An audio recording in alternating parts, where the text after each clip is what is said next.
thing going here. Live there.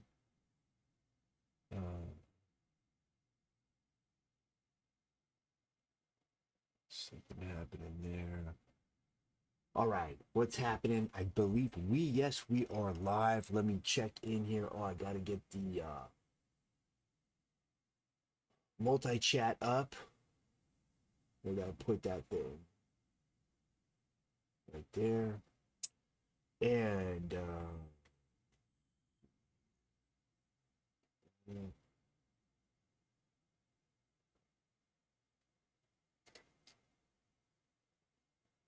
all right, and we should be live on let's check in on the streams. Yeah, we're live on Twitch, live on Kick, live on YouTube, live on Facebook, and live on Rumble. Welcome to the live stream. This is a Sam Crescent Art Show. I'm going live every day across 5 different platforms, working on my drawing, comics, art, animation, and more. All right, these are drawing studies from yesterday from Bridgman's book, 100 Hands. Let's warm it up.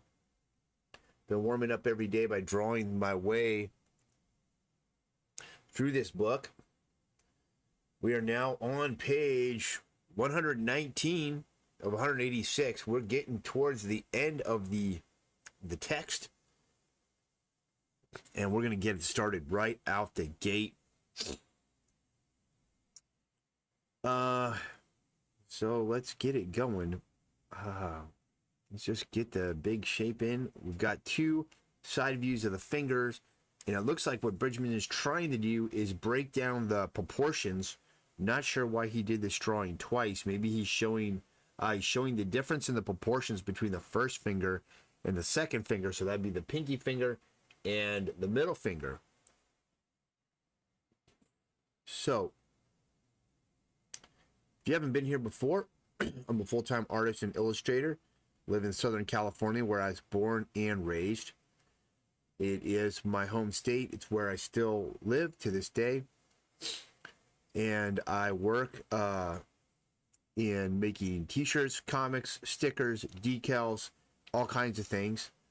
And currently, I travel all over Southern California and sell my work at conventions, trade shows, swap meets, flea markets, and any place I can find to get my work in and get seen. I've been doing this for years, for more than 10 years, 15 years, for a very long time. Been an artist my entire life. Got my first professional job when I was a teenager. Predominantly was I'm trying to think like what the first thing someone paid me to ever draw was. It happened so long ago that I can't remember. I had someone pay me to draw a giant snake for them. And it was like a commission. That was one of my first times I ever got paid. And I think I was 16 or 17. I did a lot of bands, illustrations and stuff for bands when I was a kid, but I didn't really get paid for that stuff. It was more like they were just wanting me to do it, and I would do it for thinking that it would make me famous somehow or something. I don't remember.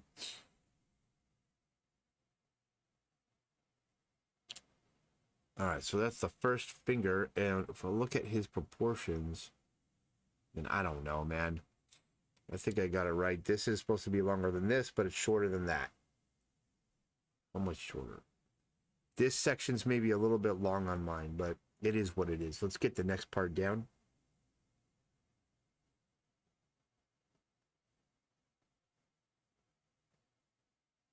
Doing a long line like that can sometimes be hard. When I was doing a lot of gestural drawing, though, that's kind of the way they encouraged us to draw, was long lines like that. Why? Speed. Like, if you make long lines, you're going to get through your drawing faster. And there's this one guy who's like, Michi says, "Hi. Hey, what's happening?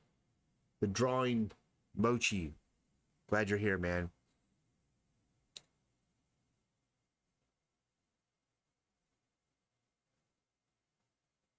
All right, so pretty much this is all there is to this page of Bridgman's Book of 100 Hands. And he's just segmenting out. This would be the second finger, the middle finger.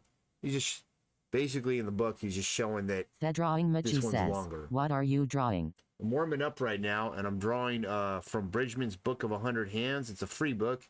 It's in the public domain. You can download it like all over the internet. And it's all George Bridgman was an art instructor in the early 1900s. He's very good, and he's well known for how he like kind of wedges and draws his shapes together. So I just kind of warm up every day by drawing from him, and then once I'm done with that, I'm going to be going on to this page from my cartoon and expanding this and rigging it up for animation. This was originally a panel from a comic book. That's pretty much what I've got to get done this morning. So that's about it. And that's what's happening right now. And I pretty much draw something every day, look at something and draw it every day as part of my practice, just to continue to try to improve and get better. And then from there, then I get into the work that I need to get done for my my art business, my art studio, my comic books, and all the other stuff that I make. And that's about it. So, for example, this drawing here is just like a big close-up of a finger. And trying to kind of pay attention to what Bridgman's trying to communicate with this drawing. Most of the drawings in Bridgman's Book of 100 Hands are really good and showing something useful. There are some drawings that I think are more just kind of fillers that the publisher put in. Says, okay, nice. Yeah, man. That's pretty much it.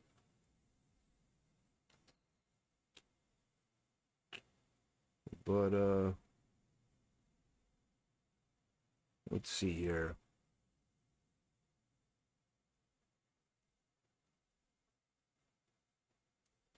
That's pretty much the whole thing with this one. Got some rendering in here, just showing the side plane of that finger. Then he didn't really do this one. He just started it and kind of left it undone. Although he did drop down the pad of the finger down here, probably to show how much further down that finger ends up going if you were to draw it out. All right, let's see here. What's next? Let's get this one here. That's a... What did I draw already? This is the first one I've done on this page. I'm going to draw this whole page if I can. Probably take me about 20 minutes, though. Let's see.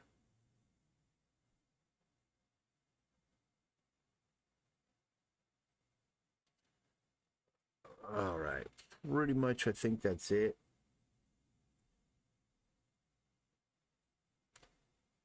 And kind of just trying to focus on the shapes Bridgman's designing these fingers with. At the same time, I want to try to get my drawing in with the longer lines, if I can. So I want to avoid, for example, I did that. That's one line. I want to avoid trying to do little lines like that.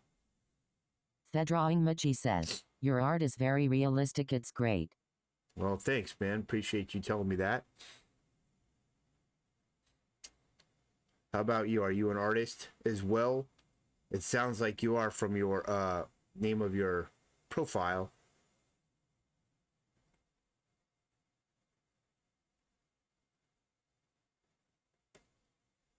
There's a little bit of rendering there.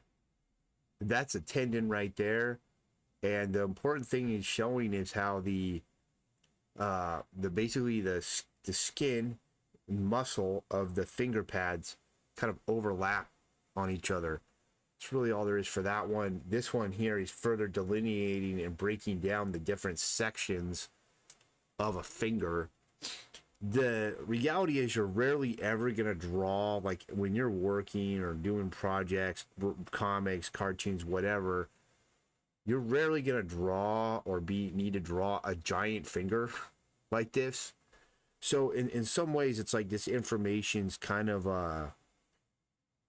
it could be thought of as useless, but I don't think so, because if you at least have an understanding of these the forms of the fingers, like you're looking at the fingers as kind of a, if you were to look at a finger super up close, blow it up big, what are the fundamental forms that put together the finger? Then you can simplify those forms in the drawings you do, because usually you're drawing, your hands are more smaller, more gestural, more expressive, really. And that's the hard thing about hands is it's not only is it kind of a complicated form because you've got multiple fingers and such that kind of make it up, but hands can communicate a lot of expression. Like if it's a character, they can communicate tension, it can communicate excitement, it can communicate fear or surprise. So from that standpoint, it's like in many ways drawing the hands is pretty important, but it's also really challenging. And looks like that was that one. Let's see here. And then I don't think I have enough room to do that, guy. The Drawing Machi says, wow, you know a lot of art, impressive. Thanks. Well, I've been doing art my whole life. And so you just, as long as you're studying things and working on stuff every day, you'll always keep learning. And that's kind of one of the things I like about an artist, being an artist.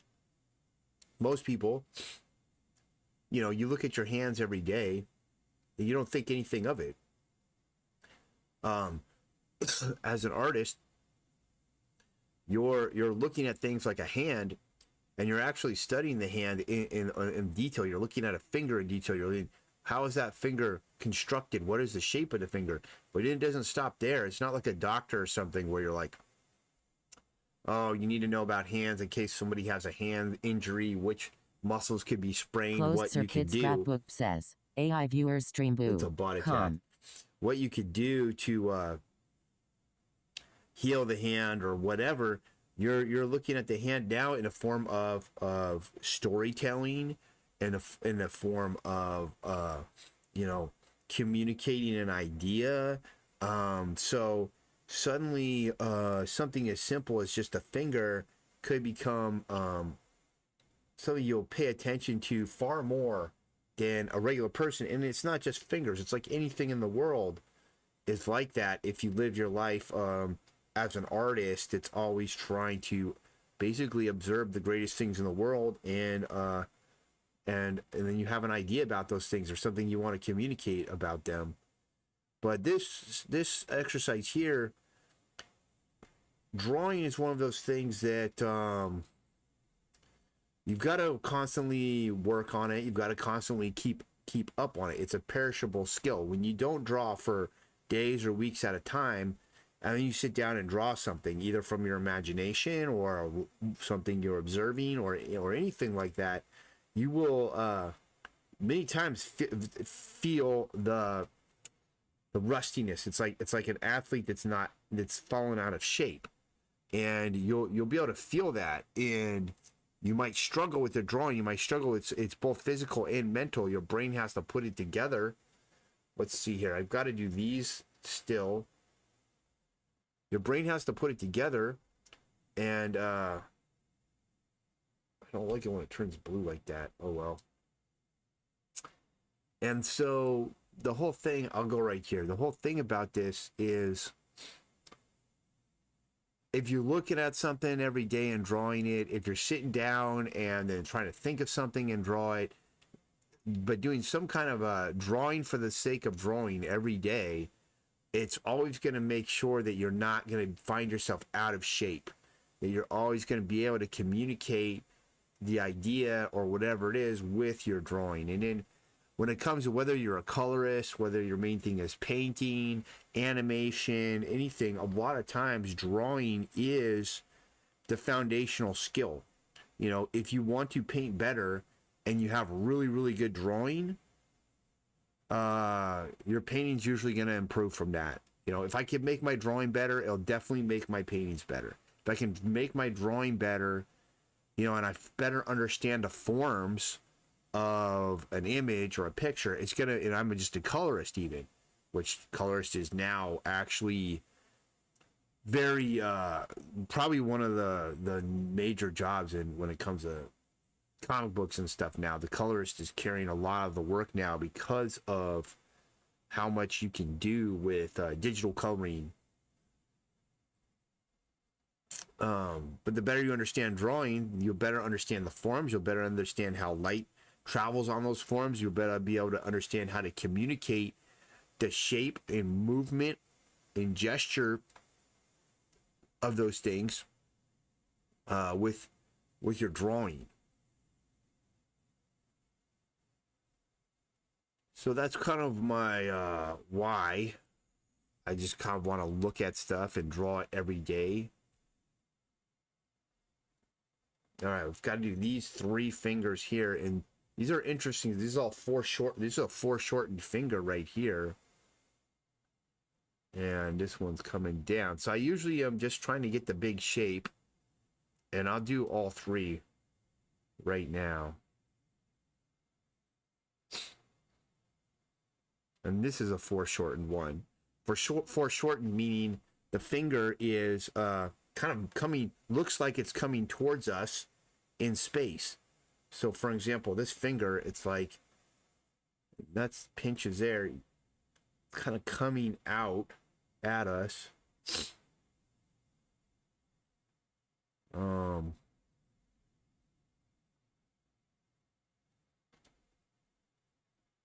And see how this comes up, pinches, and then pulls in behind. That's pretty cool. And that goes there.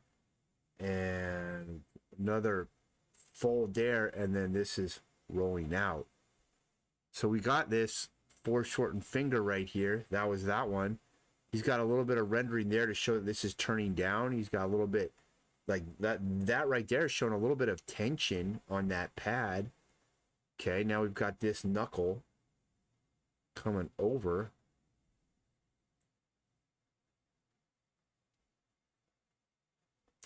And you'll see this sort of diamond shape fingertip. That's something that Bridgman does a lot. That's kind of, I guess, how he conceives of that part of a finger.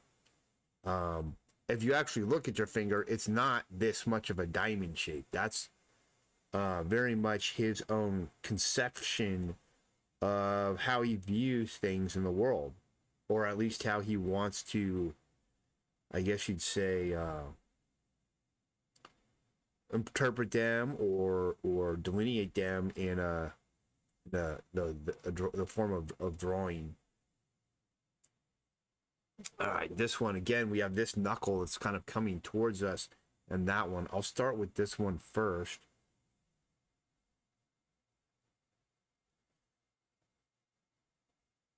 And when I'm doing these drawings, I'm trying to get it accurate and faithful to what I'm looking at, but I'm not trying to measure and, you know, lock in every single line so it's the exact angle and exact copy. You want to just try to get the idea of what the drawing is telling you, so you can take that idea and then use it in your own drawings later on when you're drawing either out of your imagination or for a job, or something that you do calls for you to have to be able to draw a finger or a knuckle or something like that. The other thing, though, is it doesn't really even matter that much that you're drawing a hand and not a face or whatever, because the fact is you're learning how to put together shapes, design them, wedge them,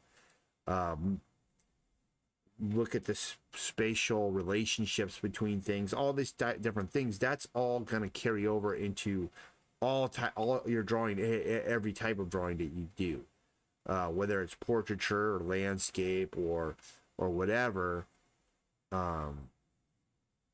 it should there should be some skill transfer there.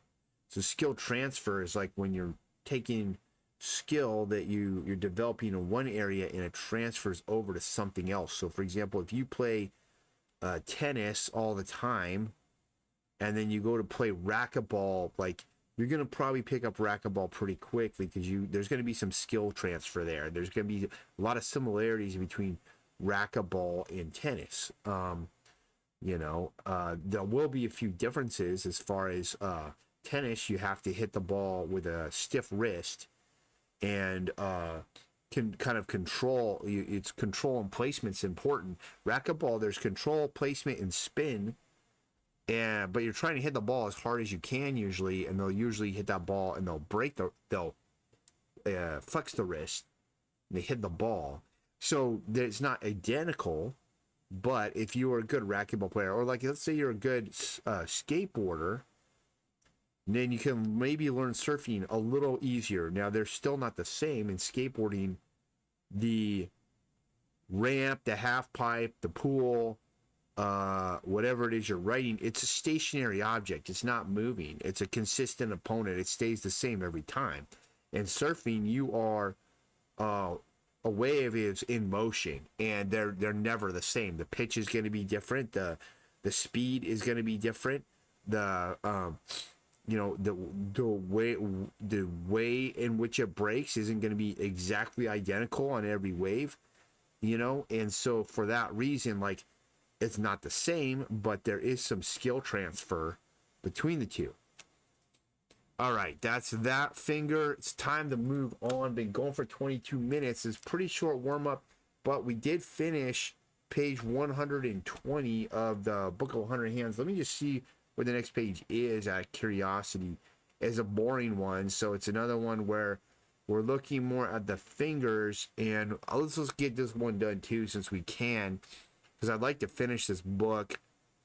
So when you see here, I'm on page 121. I've literally drawn all 121 pages up to here. There's 186. And what he's trying to show here is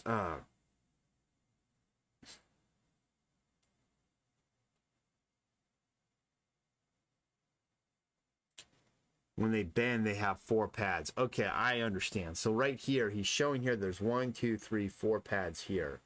But here you have 1, 2, 3, 4, 5 pads. This is the first knuckle. So that's the big knuckle, and you have 3 pads on the finger. That's the big knuckle. Now you have 4 pads on the finger because he's saying that when it bends, it could create a 4th pad. I'm looking at my own finger, and I'm not really seeing that happen.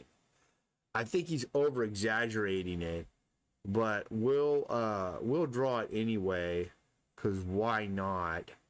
So that's my big shape for that one. That's my big shape for this one. And I like to draw from big shapes and then move from there into smaller details. And so I want to try to get long lines going right off the bat if I can. And so I've already fixed that one because I felt like my first shape was off. This would come down more and out. Now, there's this class I took once from this guy. He was also really into like, try to make your lines as long as possible. Why? Well, he felt like they would have more motion, more fluidity, that you're going to get through the drawing quicker. A number of reasons like that, but I made that maybe too long. Let's just backstep it. But then he proceeds to say then that if you have short lines, and he's like, I like to think of my lines that each one represents an idea. So if somebody has really short lines and they have really small thoughts, and I thought, wow, so you're just going to insult everybody now for how they draw, which I thought was kind of ridiculous. But artists will say all kinds of weird stuff, so you got to be ready for it. And that whatever I did here is freaking terrible because I started this drawing and then I looked at that drawing and then I started doing that drawing instead of that drawing, so it's all messed up. So let's redo it. Let's do this one here and let's actually get it right. I won't get so distracted with everything here.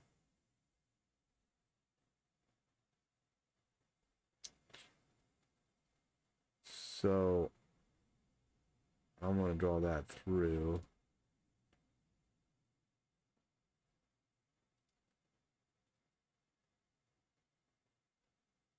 Yeah, that's pretty terrible, but let's see here. So we've got this pad here he's saying is bent, and he's saying that's another pad, that's another pad, and this is the other pad of what he thinks happens when the finger bends. And maybe it does on some people, but I was not really seeing this on my own hand at all.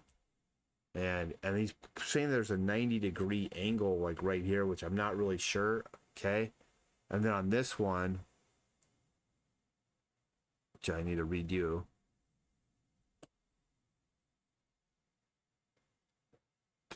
Let me see. On this one, he's saying that there's a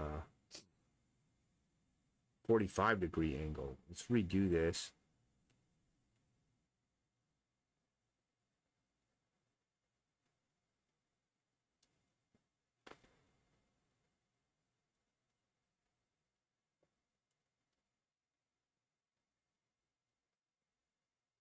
There's a pad.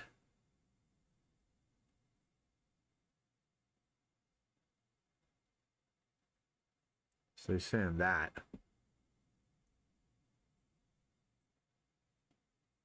So that's what he's saying is a 45-degree angle. All right, I'm gonna stop there for the warm up. We got through page 121, so tomorrow we'll be doing this page. This is gonna be a fun one because there's a lot of smaller, more gestural, more expressive hands that we get to draw. All right, let's close down this one here. Let's pull this across, save it.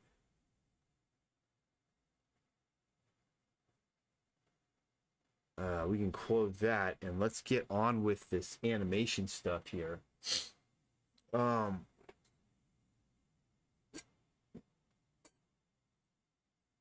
So what we want to do here is expand the scene out for animation. First thing is the background. I gotta extend it. I think we can just do that by transforming it. Jathinkanchan says one ice bro. Oh, thanks. Appreciate you saying, wow, nice, bro. Hope you're doing good, dude. Jathinkanchan says which software you're using, bro. This one is Clip Studio Paint. Do you know that software? It's similar to like Photoshop and stuff. I don't know what software you're most familiar with. I'm just gonna extend the background because I gotta get this so I can animate this scene. And it's a little weird. I've had someone crop it out for me. And let's turn off these characters here. So that's all the stuff that's been cropped. I'm going to use a well, I'm not sure what tool this is. Let's use just like a soft brush. And I'm just gonna like paint off some of the weird things in here.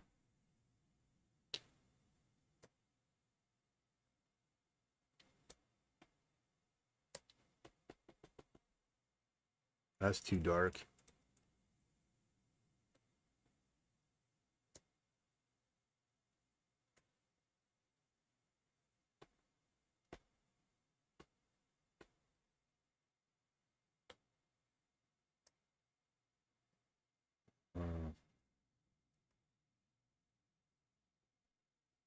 That down a little bit.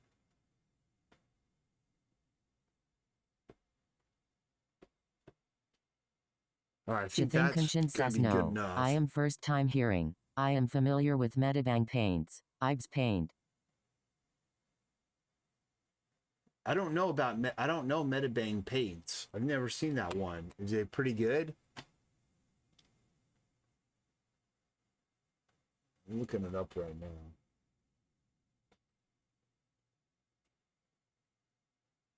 Medibang paints. Ultimate digital canvas. I'll have to check it out. It looks cool because it's free, so anyone can use it. Clip Studio, I had to buy it, but it was just like a one-time pay. So that part was good. It's not like a subscription, which was important to me. I didn't want to buy anything that was a subscription. All right, let's see what we got here. So, I'm gonna make sure Chipin there's Kunshin says YAA. Good bro, I am using Metabang paints. right on, man. So first thing I want to do is just go through each segment and make sure that there's no anti-aliasing, which is like, you can see like this kind of like white outline around the character. We don't want to have any of that in the piece, because when it animates, you can sometimes see that and it doesn't look good. It'll ruin your animation. So it happens sometimes when people crop stuff out.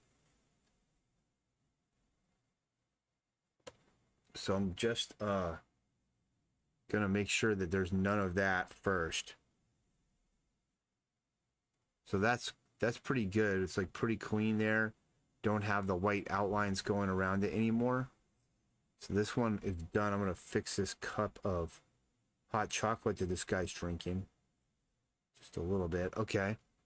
The next one is this character, and it looks like, see, we got all this weird stuff happening. So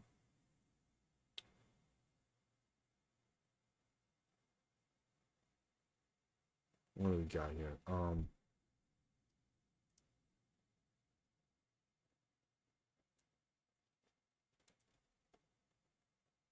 Oops, I'm in the wrong layer, that's why.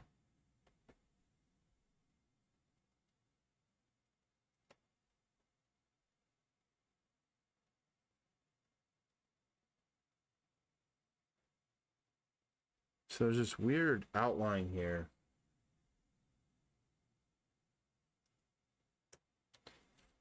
Let's just use this tool and get rid of it.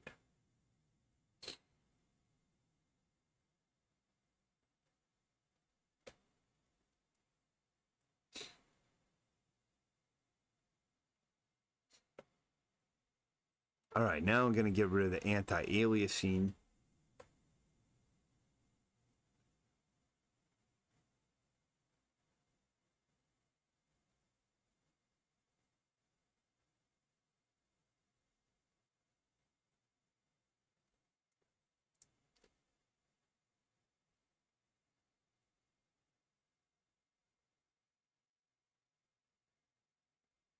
And let's just, this rendering doesn't look that good to me. I think there's no reason I can't just make this all kind of more of a dark here. We'll leave a little bit of light there.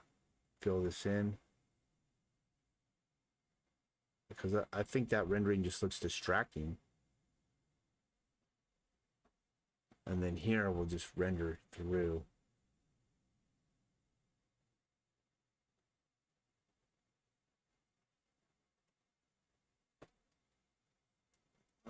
That's all right. Let's see. Let's get around the edges of this.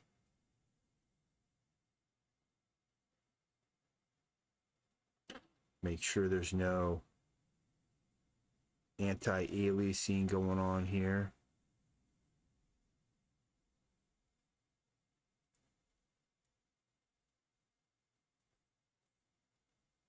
I don't like that rendering either. It's pretty bad. So let's just paint over the top of it. And for this, we'll paint this line down. It'll make it look more like there's some kind of couch texture happening. And we'll come around this way. We'll just extend it through like that.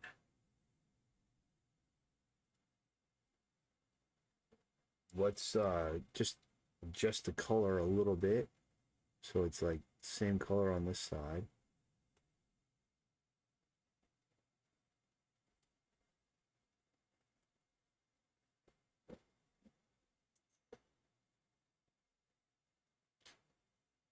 was gonna go with the black. So let's get the black one. See, now it looks like maybe like there's like a seam or something there. This, let's put this in black since we've got so much darkness back there. Got a big shadow coming off the hand. We probably would want more of a shadow down under here too. And there'd be more in there and stuff, but this is probably plenty. I think we've got the couch fixed up. And then what do we got here? We've got this robot one. We're going to extend this, but let's get this fixed up. Then I'll go through and do some more. So we're going to alpha lock it first just to go around the edges and make sure that we've got clean edges. So mainly I'm building rigs, animation rigs, where setting up each thing so that it can be moved around and manipulated like a puppet. And I'm doing more of that type of animation, not frame to frame to frame, like old school Don Bluth, like pose to pose, because I'm a one-man show for the most part. With I hire people to help me whenever I can, but pretty much doing all this solo, I'll never be able to finish anything if I do it the old way, frame to frame. My main goal is just to take my comic books that I've already made and illustrated and just turn them into something that moves. And my idea about that is comic books are really, really hard to, they're actually really hard to sell. They're really hard to get people to buy. Like, if you could do a cool t-shirt design or a cool print or a cool sticker, a pin, those are easier to sell in my opinion than comics. So part of the way I'm hoping to bring people into my comic book world is right now it's like I feel like people are less interested in comic books than ever. And there's still a lot of things I like about the medium. I mean, it's like it's very cinematic in nature in many ways. It's like a storyboard, but more further developed and stuff. This is all weird. Let's fix this couch. So his body goes here, and let's see, his arm is there. Okay, and so this is the shadow that's off his arm. But just to make it so it doesn't look so weird, we'll go in here. This would be this whole side of his body. If that's black there, this side of his body would also be black like that. So I'm going to do that. Maybe we'll leave a little bit showing of the metal showing though. And then that should be fine. I'm going to leave that shadow there because it would be there. But as far as the movement of that arm goes, you know, if we were to, if this arm were to move in any way, up, down, or anything,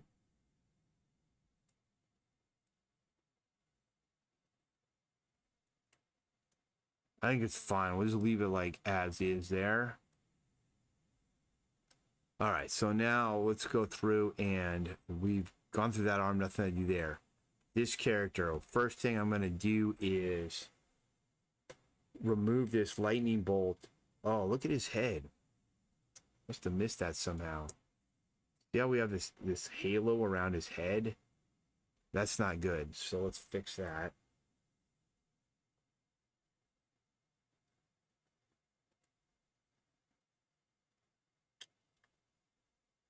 That happens when the character was cropped.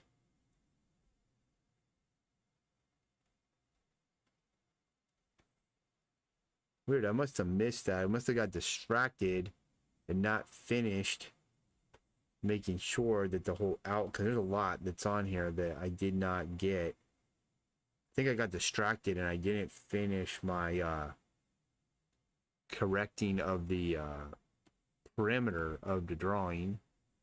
We fixed it now. Undo that. No, undo that. Okay. So let's I'm gonna cut this lightning bolt off so that we can make a A and B animation of it. There. So turn that off. Don't have it there. Now because there's not there anymore, we're gonna have to extend this couch here so that it's filled in. That's pretty easy to do.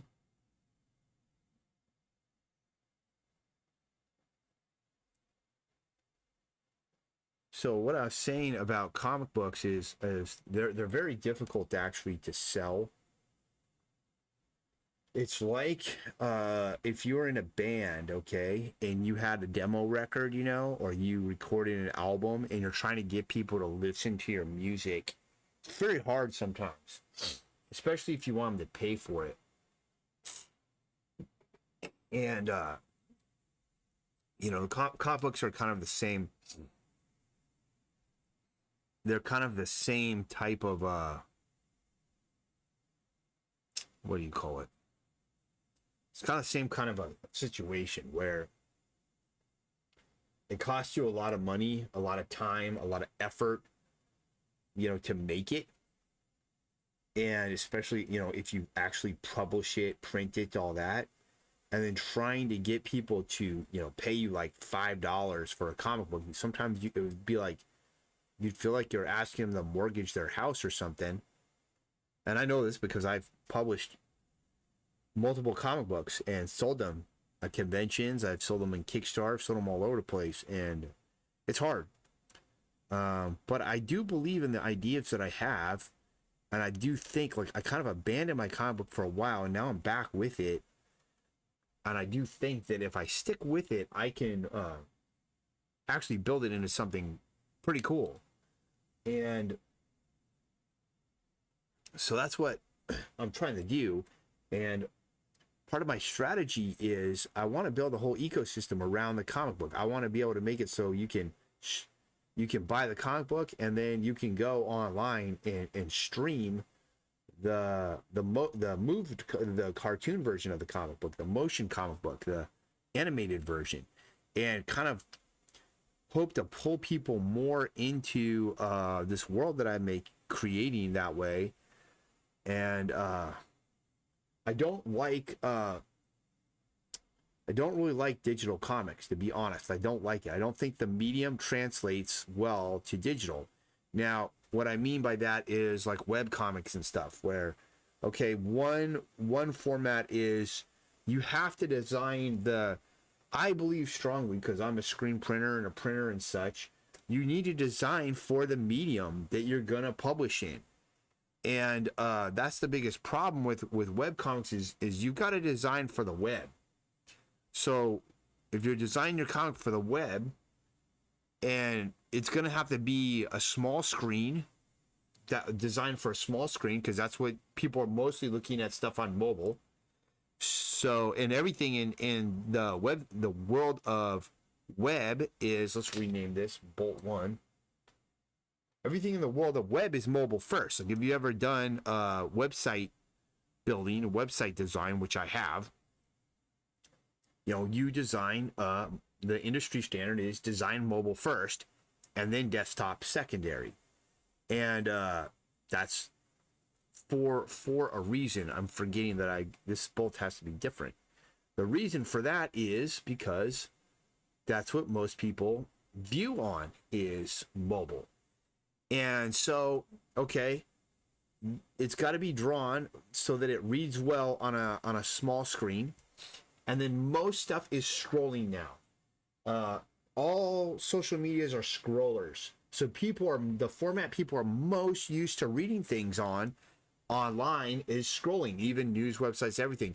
So if you do like a horizontal comic, it might not be as intuitive for people to be able to read online. If you do, you know, so it continues to go that way where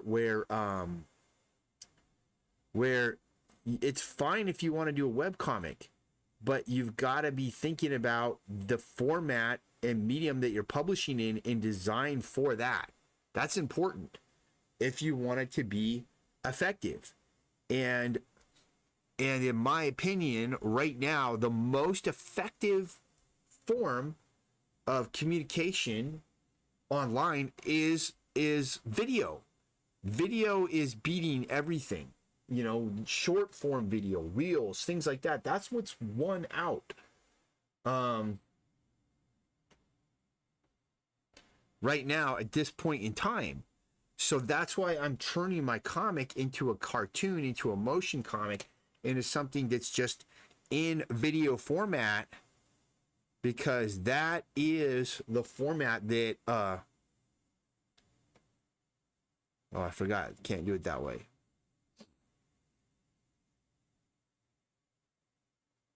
So now if we turn these off and on, the idea is to make it look like there's some pulsing going on with that. And when it happens rapidly, it'll kind of look like there's something happening with it. I'm going to do one more. So this is bolt 2.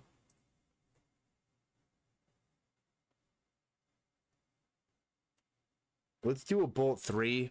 I usually only do 2, but let's do 3 for this scene. Oops.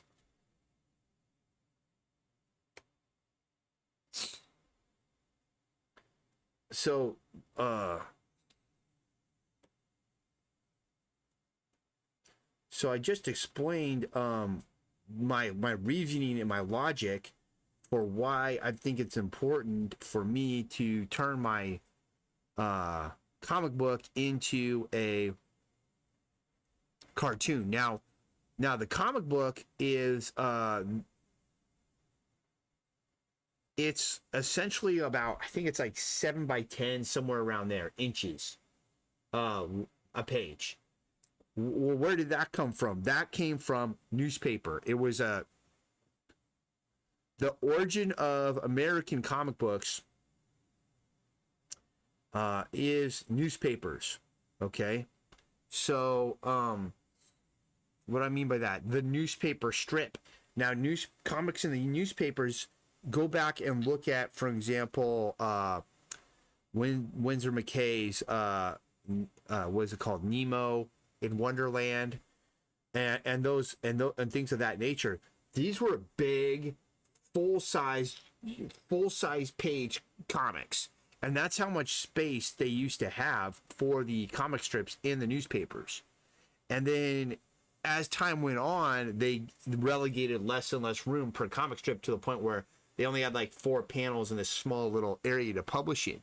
That was something that, like, for example, Bill Watterson, who did Calvin and Hobbes, would complain all the time that he wanted... what's going on with this? That he wanted more space. Okay, why is this not selecting? There we go.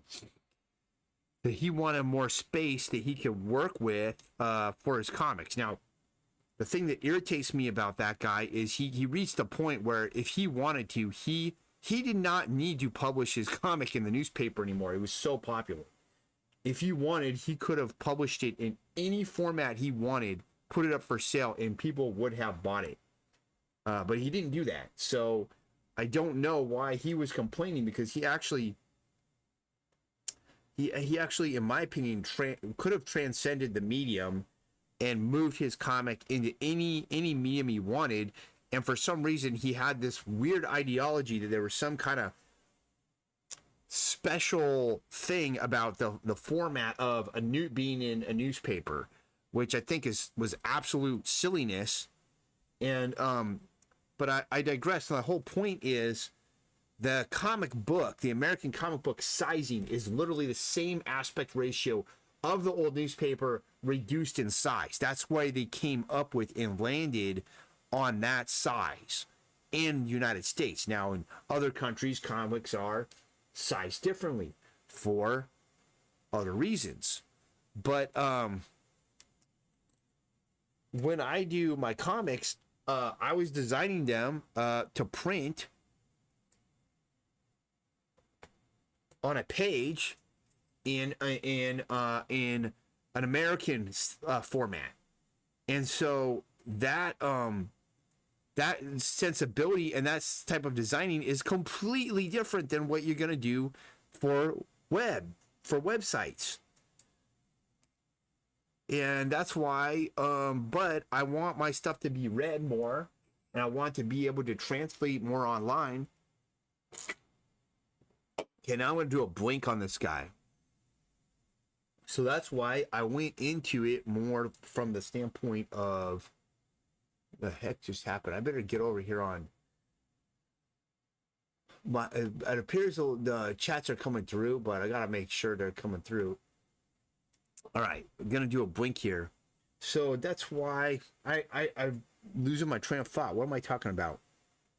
Talking about designing for what you're going to print on. So like if you're going to draw, let's say you're going to do a skateboard deck. Like let's say you got hired to do a skateboard deck, or you just decide, man, I'm going to do a series of skateboard decks. Like I want to have a line of my own skateboard decks. And I do. I have that goal. I haven't got there. I haven't started that project yet, but I'd like to. I actually have 3 blank decks I was going to paint directly on. I was going to have original painted decks and then printed decks next to them so people could buy my painted stuff cheaply on the print deck, or they could buy the original painted deck, right?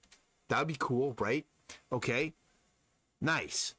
Well, you're going to design your illustration to either be vertical or you turn it sideways horizontal, but most of the time it's vertical because people hang the deck on the wall. They hang those decks vertically. That's kind of the popular way to do it. Now, there's other ways you could, but it doesn't matter. Like, regardless, you want to design for what you're going to print on. So it's ludicrous to be like, if you made a bunch of skateboard decks designs and then you go, all right, I got to put these on the web, and then you're just trying to retrofit them on the web somehow. It's just not going to translate well. And so that's kind of why where my whole thinking is and philosophy is as far as comics, web comics, putting comics on the web, all that kind of stuff.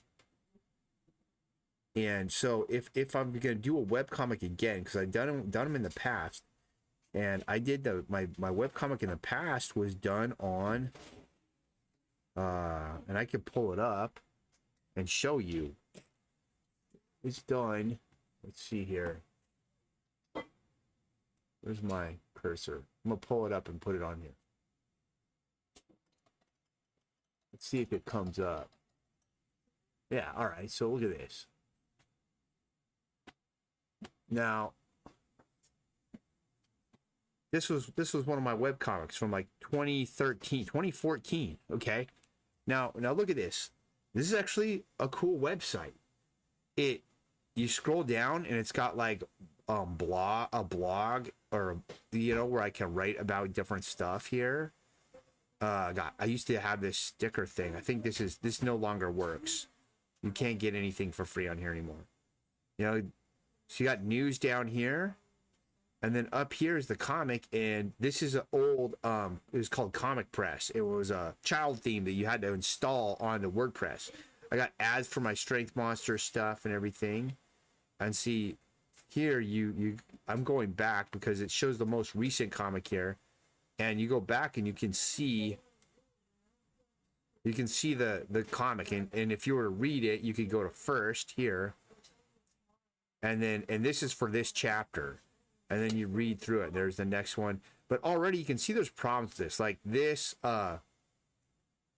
is like it doesn't work that well.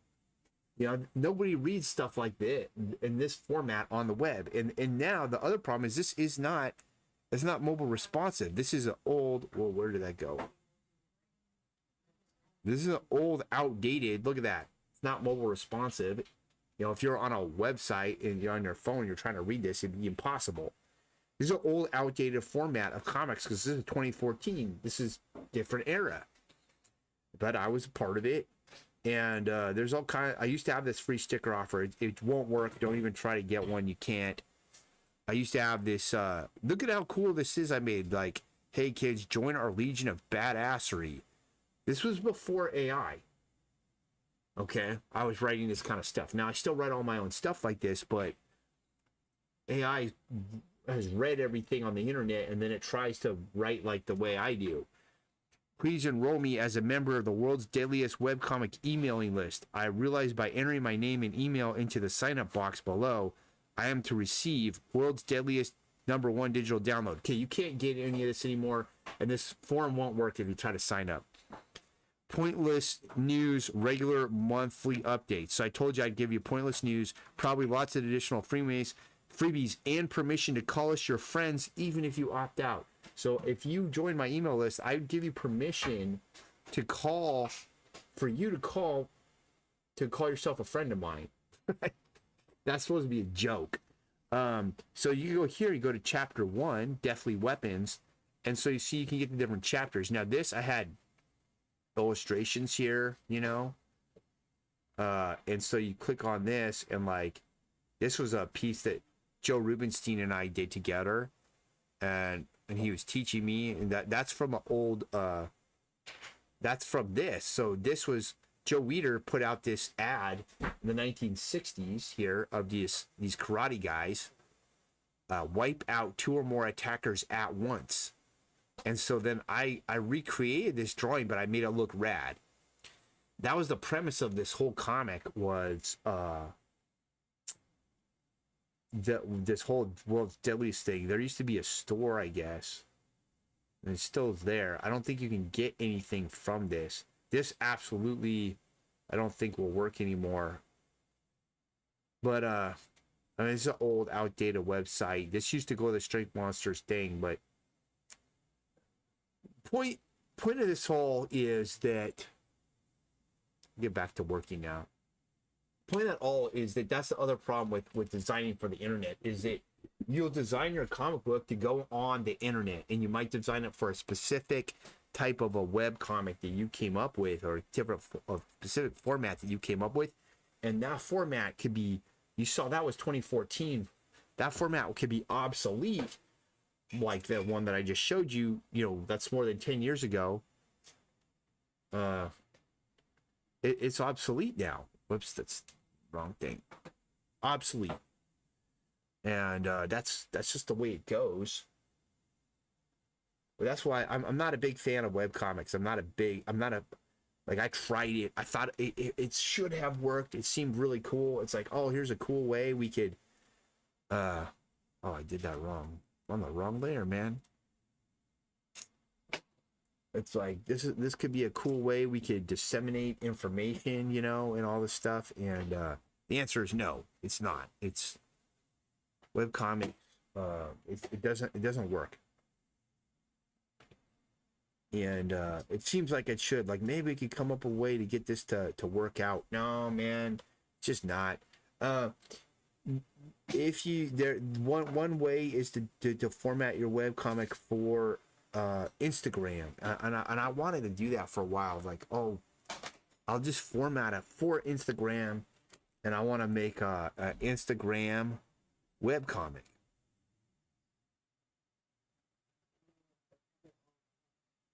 All right, so now I got the blink on this dude. Now let's take this guy's head and let's put that on its own layer so we can kind of move it maybe a little bit. Hit the marquee button. And we're also going to fix his neck and such.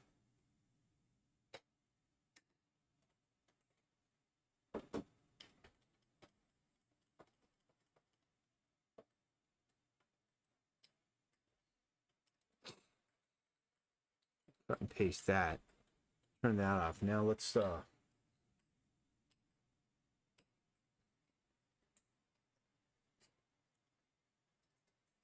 fix this up a little bit.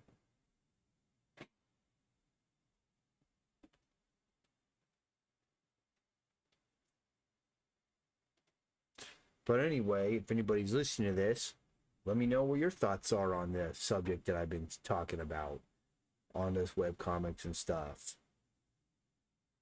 Because it was a interesting business model for a while, and there's a few guys that made some money off it for a little bit. And the basic way in the early 2000s is when it was worked. So web, 2.0 or whatever, however they would categorize it. It worked at that point, and the way they were able to monetize it and make money on it was placing like banner ads on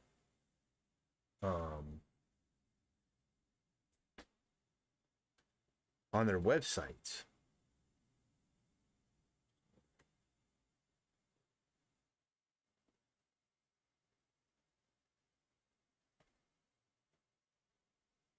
Let's name this. So I've named all this. Let's also put everything that's Rock King, that's the name of this character. Let's put all his assets in a folder so they stay organized.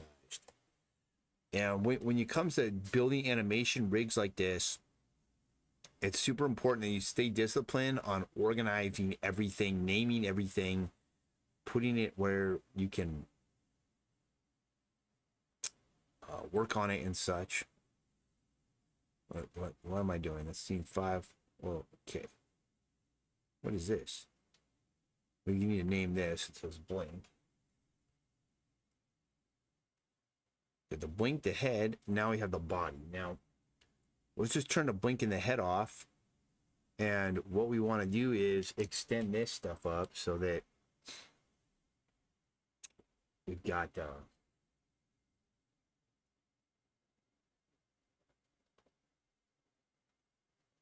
if you move his head around, you're not going to have like an empty area behind him.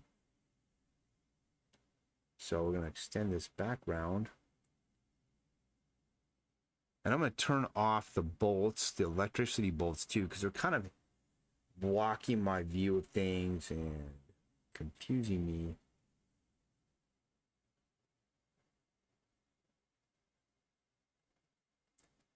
I think it's time I need to put a new tip on this pen that I'm drawing with as well. Let's get this going here. Let's see if I can use this bucket fill. Very nice. And we'll continue with this texture here.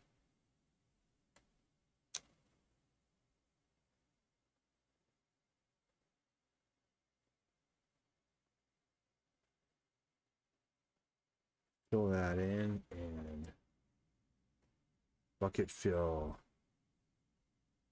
It's taking into account all these other layers, which I wish it wasn't, and I could switch that in the settings, but I'm not going to at this point. All right, now let's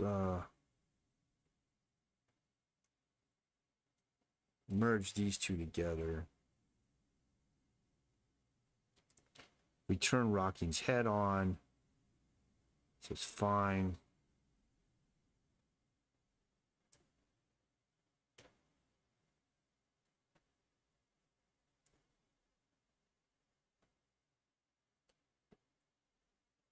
I'm going to kind of thicken things up through here a little bit.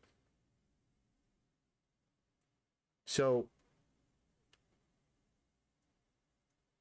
we'll see if this works, That's the thing. I'm doing everything live and online.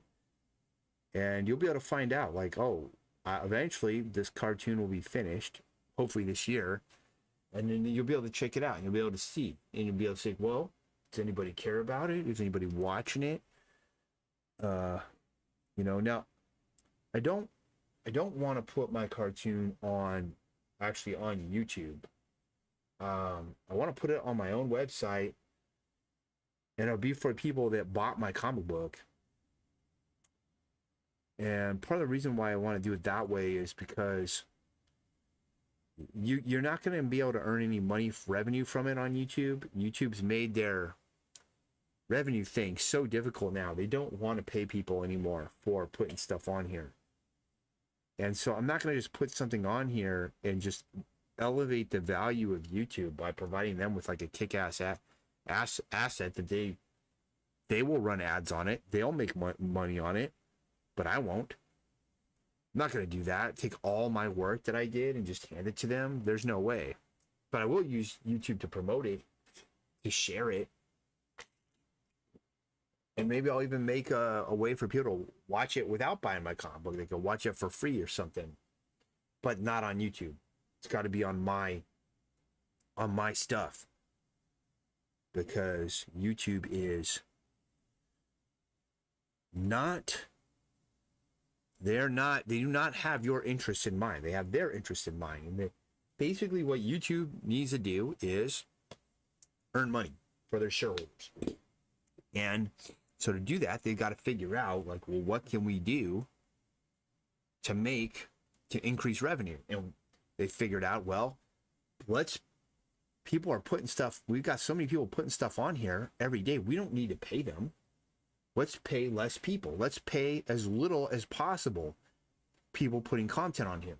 That's going to raise their revenue. That's going to pull down their expenses. That's logical business. So it's expected that they do that. And I expected it. And they have done it. And they'll continue to do it. They'll continue to do it until there's a point where they have very little platforms that they have to compete with. You know, there's Twitch, and I'm on the 4 that I could stream on quickly and right away. I'm not streaming on TikTok right now, but that's because there's some weird ass shit going on with this arm. I'm gonna redraw it. There's some weird ass TikTok. You gotta, like, I met all the requirements to be able to stream on TikTok, but you have to do it from their studio, which is fine. I could set it up and do it. The other thing about it is they take well, I gotta verify my age. That's what it is. Gotta verify my age still, which I haven't done yet.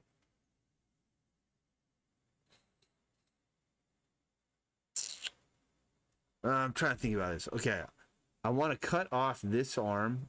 I want to make it so his chest expands, his upper body expands. It might be better to not cut that arm off, but I do need to fix it. So let's put this here. Put that down so I can see what I'm doing. Pull that in. And that's better there. That's his elbow. I'm fine with this rendering here. There. This is where things are weird. This should come up and connect there. And that should come down here. And then we'll have a wrist there. Alright, that's good. Now let's go here. Push that up. Let's make a layer.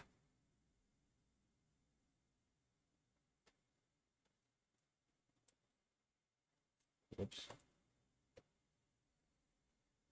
All right, let's just kind of knock out some of this weird stuff. It's all confusing. Fix this arm.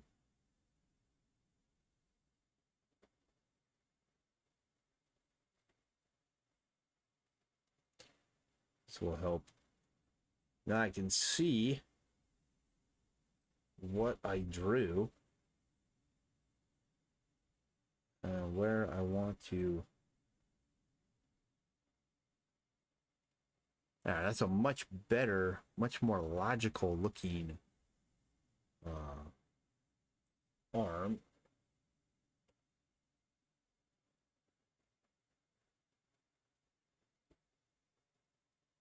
Doesn't look all wonk-ass now. Alright, so we got a good arm there. Now I want to make it so that Rocking's chest and stuff can expand as he takes a breath. So let's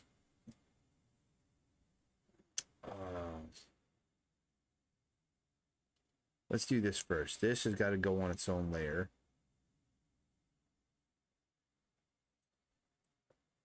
So we'll take this here and we'll take it here, we'll cut it here.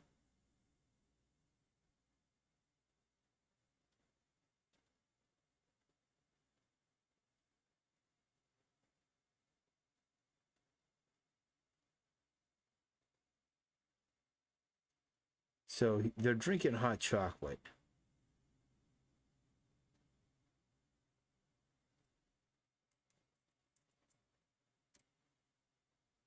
And paste that.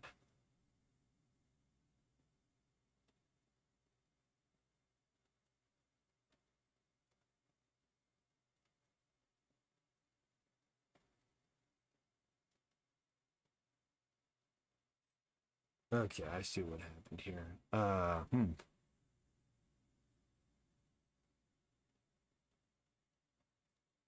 Let's undo all that.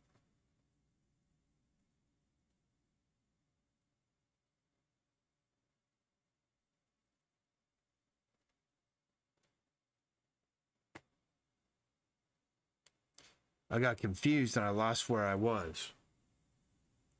So first thing I want to do is merge these layers together.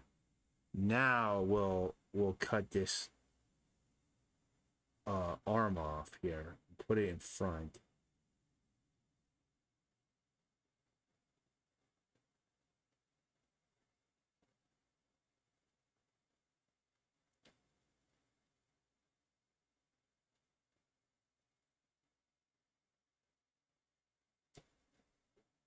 That's a mistake.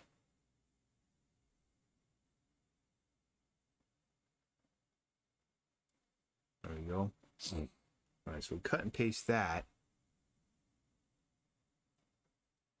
Okay, so now it's just going to be easier to use the eraser tool and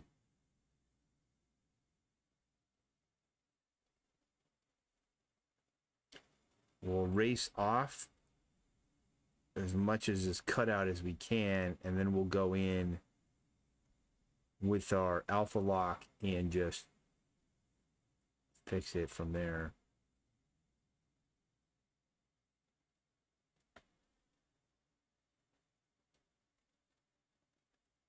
All right, now let's alpha lock this thing.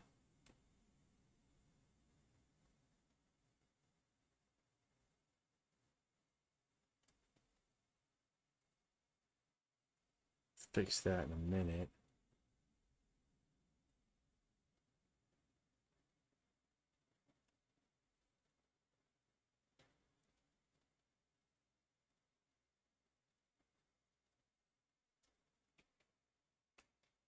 All right, let's see here. What do we got? Unlock it. Use that. Place into there. Let's fix that. All right, so there we go. So we got this arm now separated up on its own layer. There's a little thing here. What is this? It's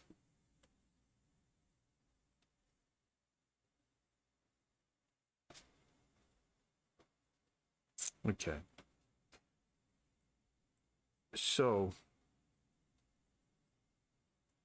now we got to fill in all this.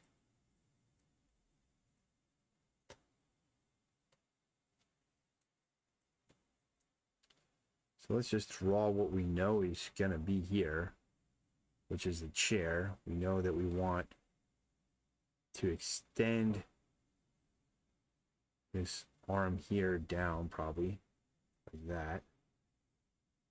It looks like this chair is mostly going to be in shadow here, so this isn't going to be too tough. We'll put all this in shadow.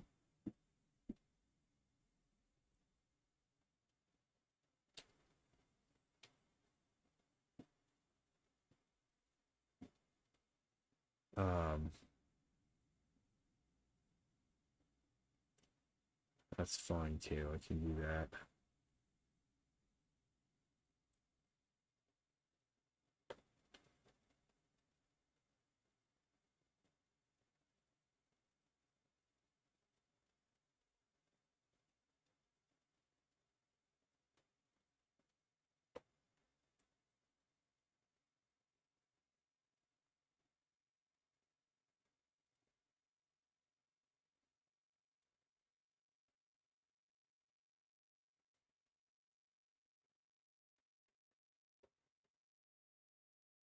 I'm actually gonna kind of render the front of this in.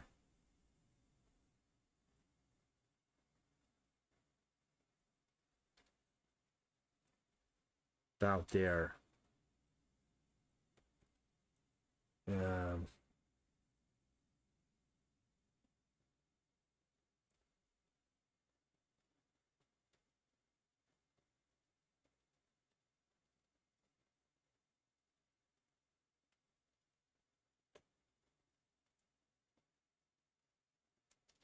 that's pretty good.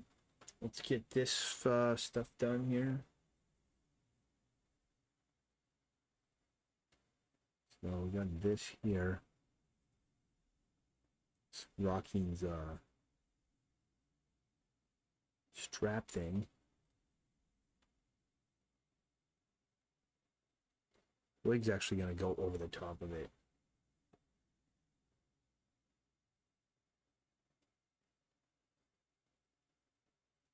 So you have that.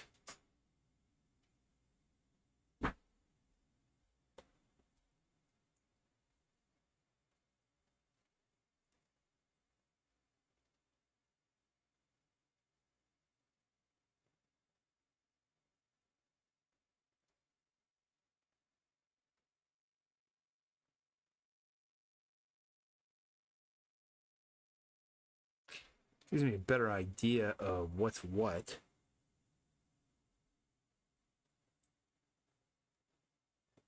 Just make a layer under. Maybe easier.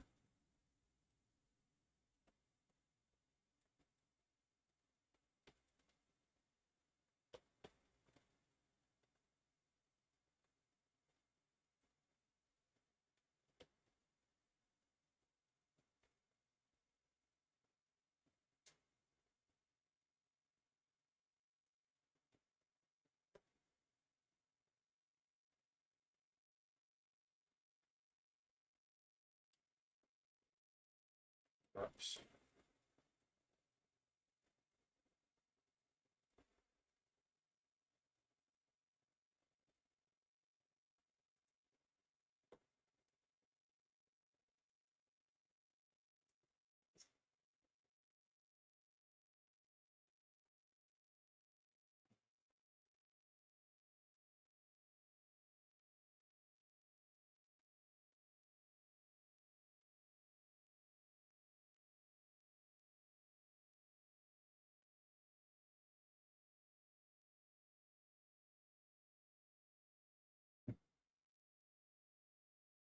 Oh, this is darker. Let's get this darker color. So I did mess up a little bit.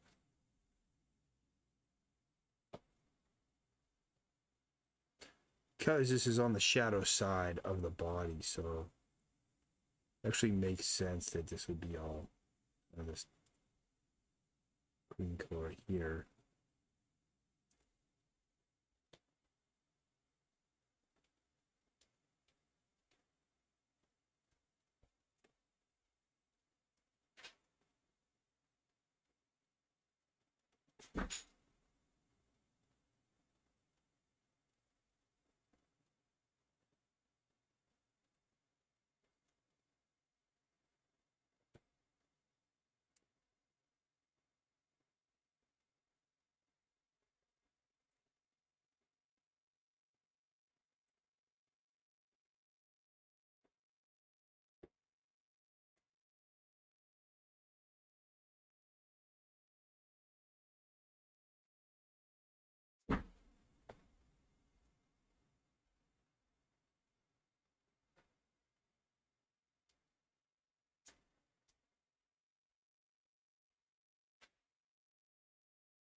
Well,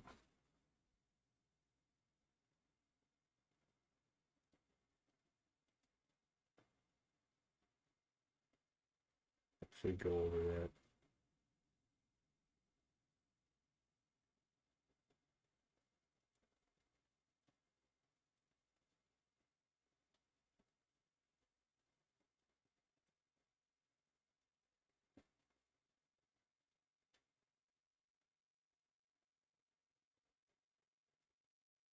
That should work. Let's see here.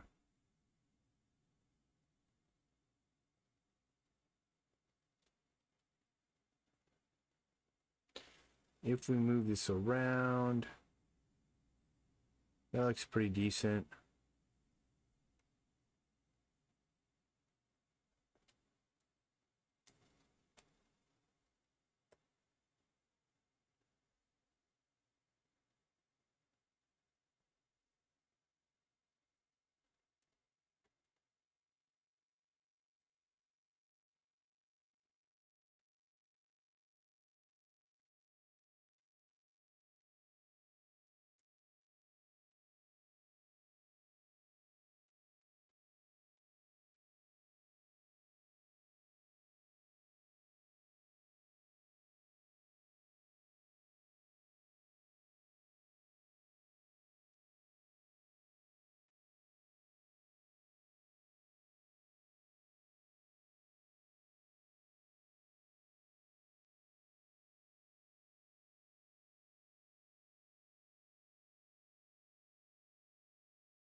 All right, so now we got that. Looks like there's some stuff up here I didn't get.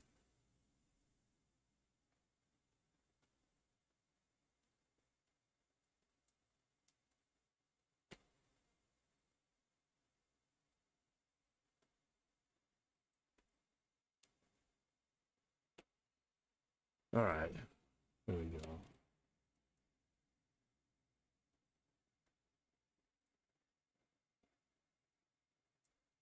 Good enough. Okay, so now,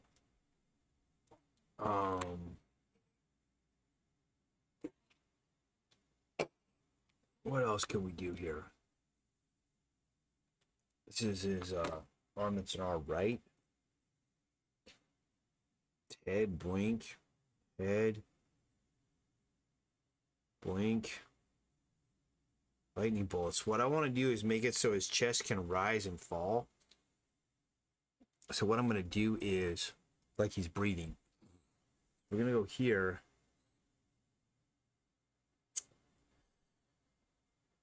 And in order to do that effect, I think I can just do it like this.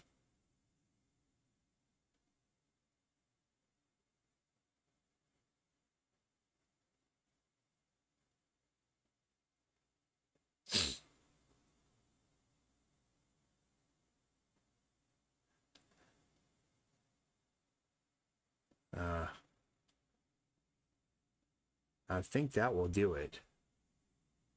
And we want to duplicate that. So now you see we have this here. Now let's just clean it up a little bit. Okay, hold on a minute.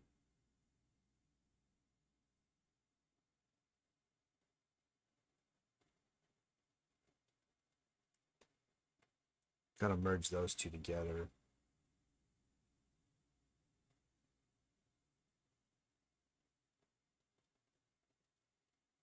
I don't know what just happened.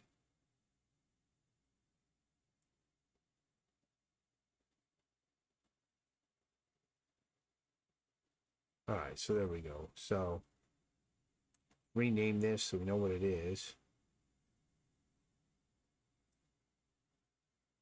This is rocking. Okay, so now we'll just clean this up a little bit here.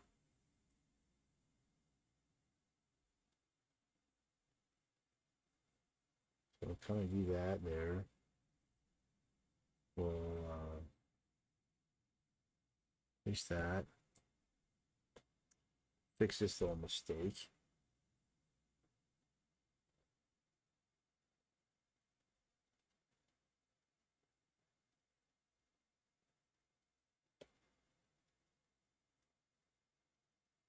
Okay. What's that all about? Oh, we didn't have that in, so...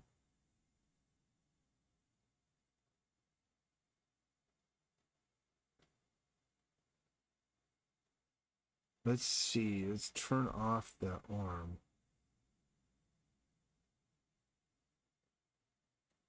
Okay, so a couple of things we're going to fix here.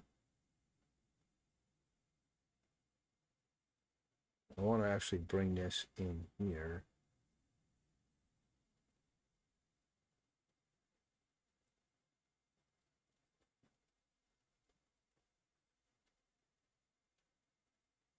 We'll cut that off right there, maybe. I don't know. We'll see what it looks like here. It looks like here. Cut this off here.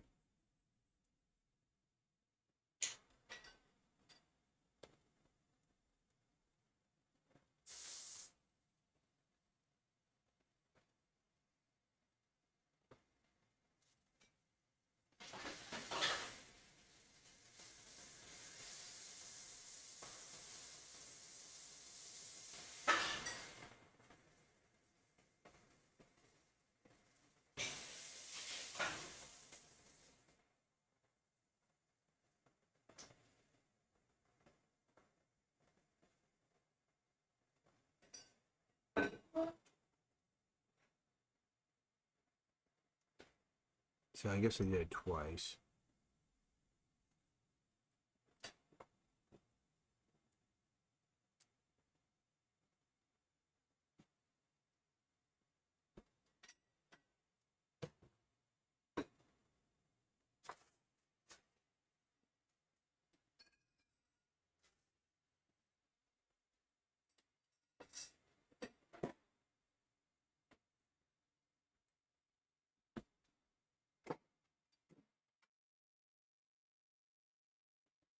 All right.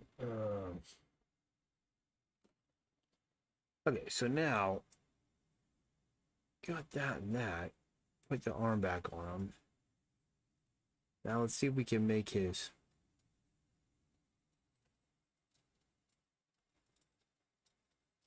If we just do this.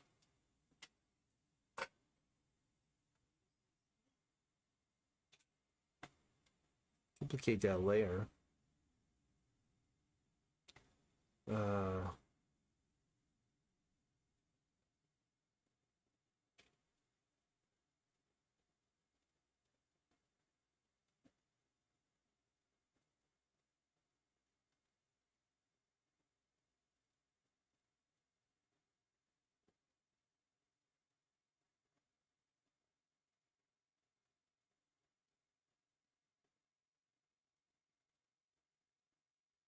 If I just make it bigger like that,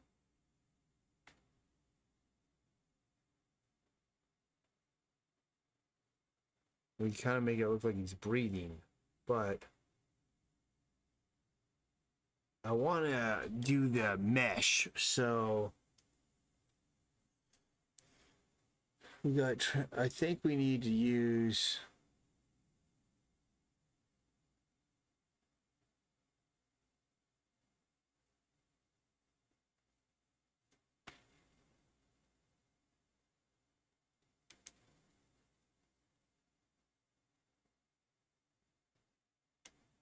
let's see, skew, perspective, free transform, scale, rotate.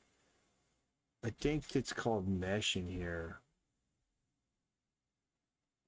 Yeah, mesh transformation. So let's see if we go edit, mesh. There we go. Now we can kind of make it look more.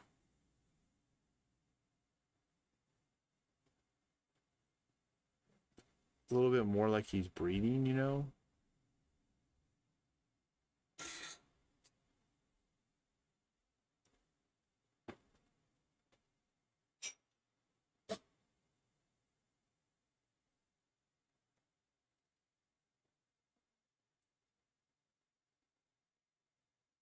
Let me use that.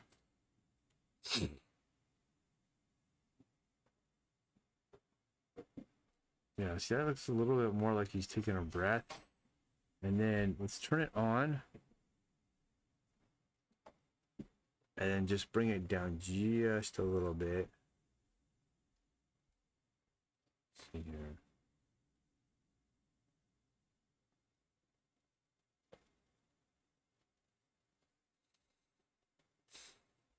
Yeah, and what we kind of need to do though is when he does that, we need to lift his shoulders up a little bit in his head. So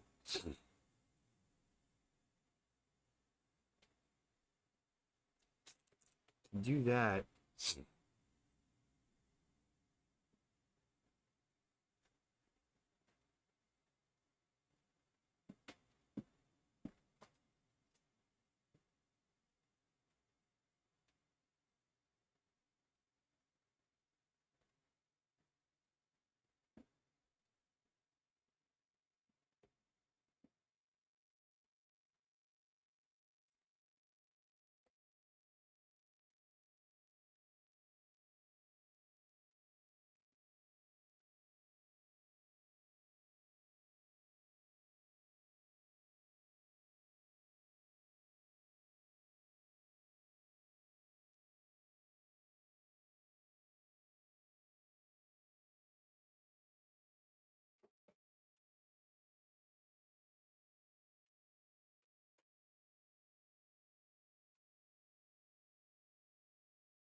went a little too aggressive here.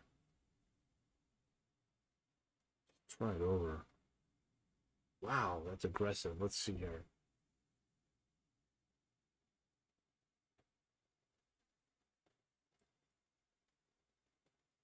Wow, why is it going?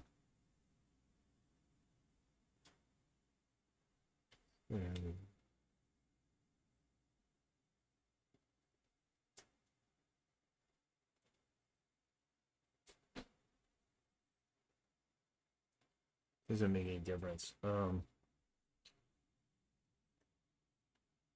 This point, it's going to be easier to just do this and try to use these tools. Oops.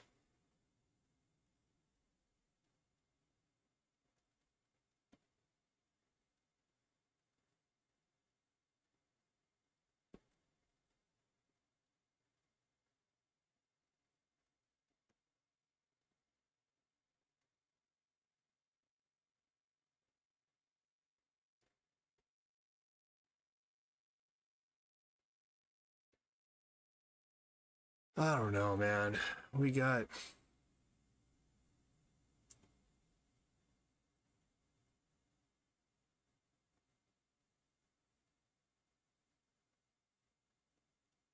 Somehow I missed this.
All right, so that should be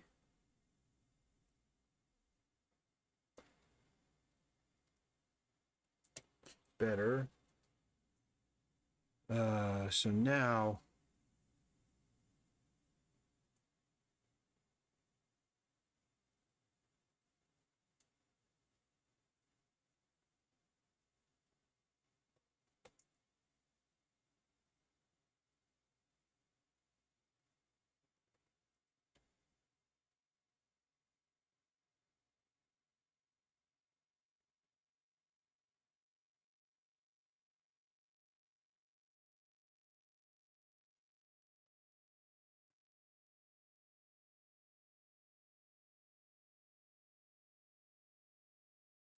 put this in a folder.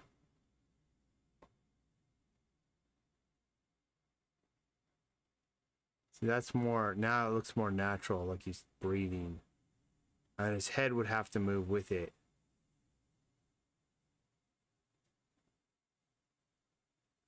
Uh,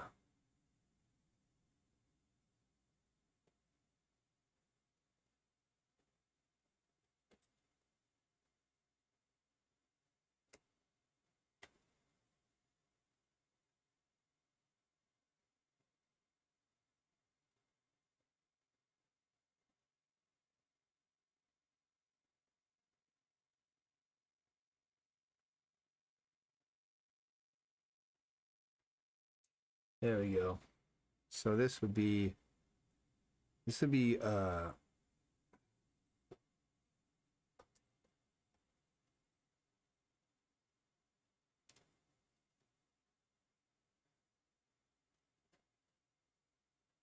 and so when he breathes, you know, we can have him take a breath, and that might be a little more than we want, but would be enough so that there's looks like there's some more life in this. And that takes care of all that guy. Now this, no reason why that's there. Okay, so now we're gonna do robot. And then I'll be done with this page. That took me a while because I did a lot of stuff, was trying to figure it all out. So for the robot, we got to extend him.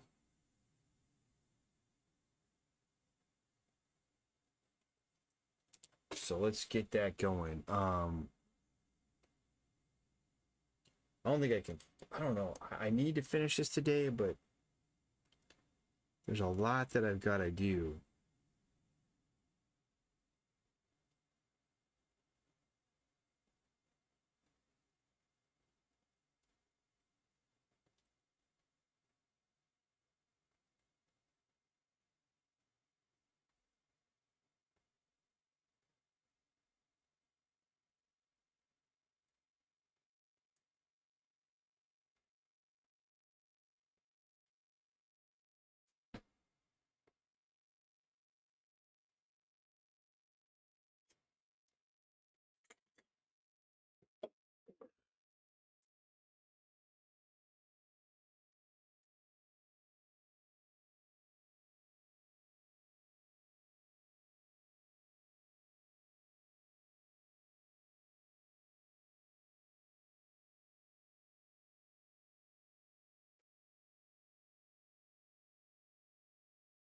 What is this shit here?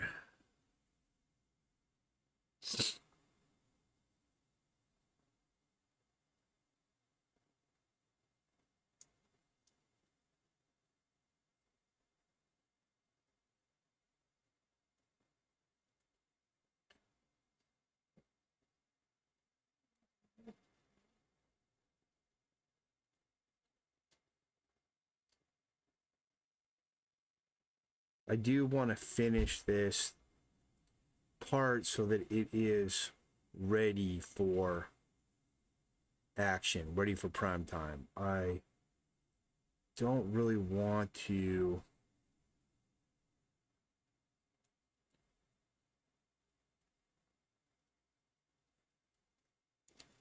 No.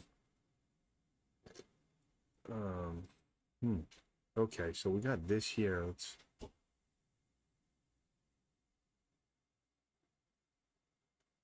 more like that. Trying to figure out how this couch would work. Now that doesn't work because we got this freaking huge ass armrest. So see if we can just kind of finagle it into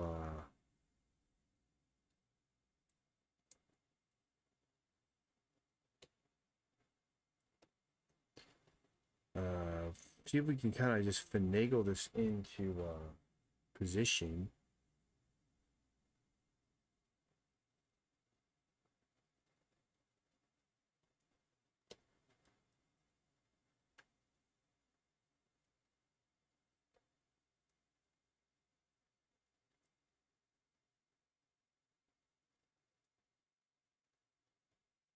I'm thinking something like that is going to be close enough.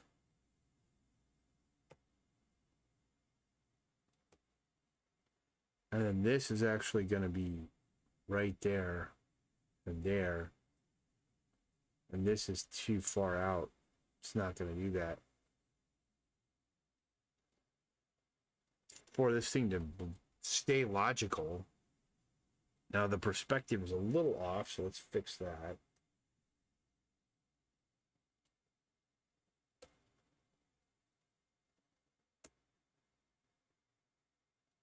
It'd be more like that there. So let's I guess I need to paint all this in.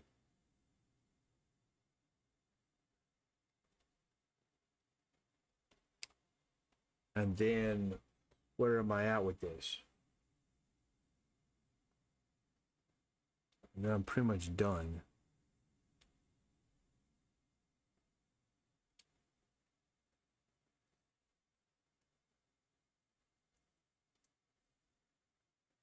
But I'm not. It's like there's so much to do here still. Just got to change my expectations of how long it's going to take me.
That's pretty good there. Let's go with gotta get this painted in here.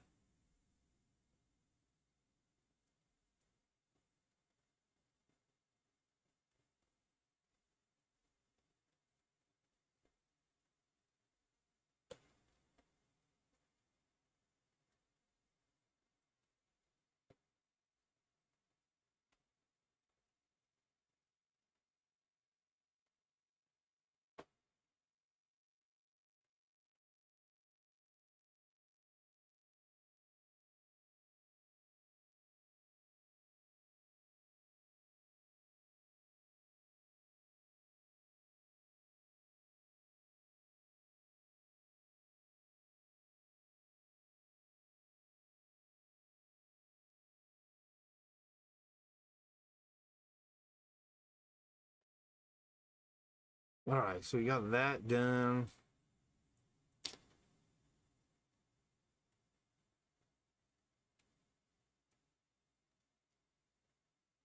He needs another arm.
That's good enough.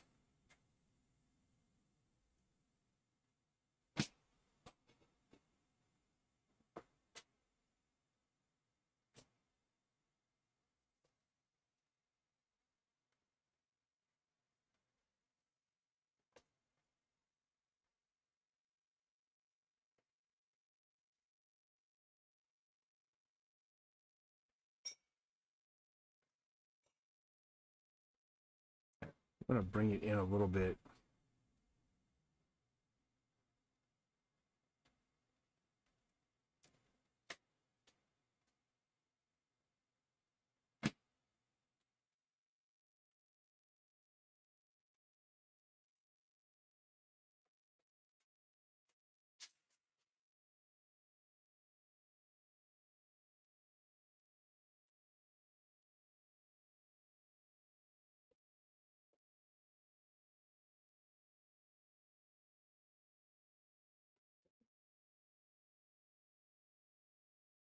All right, there we go.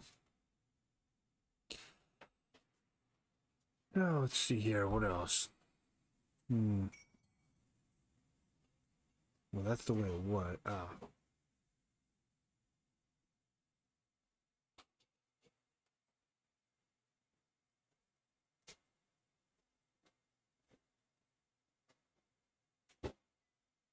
Like it needs to go like that.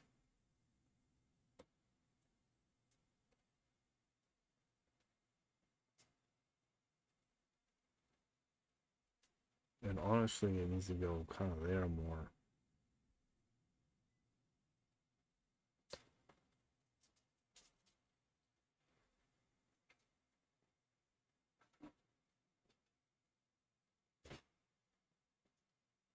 So change my mind yet again.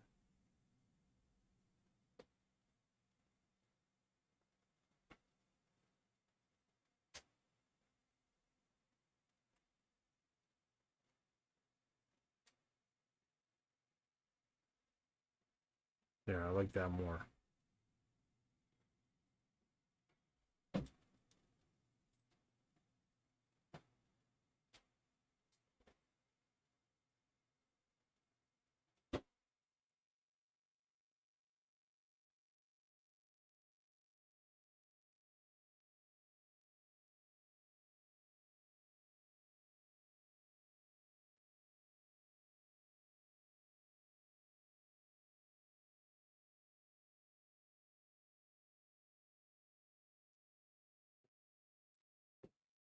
just looks bad. It looks paste like it doesn't work because it's not the same gesture as this one. So I'm redoing it.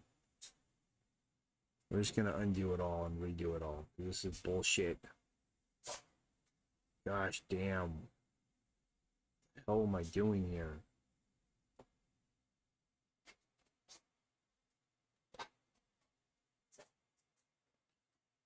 Come off here and go around. Come off here and go around.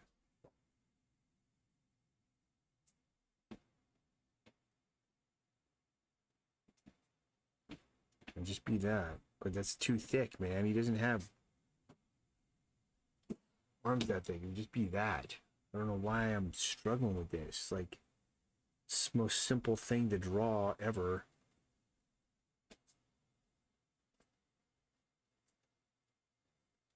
And all of a sudden,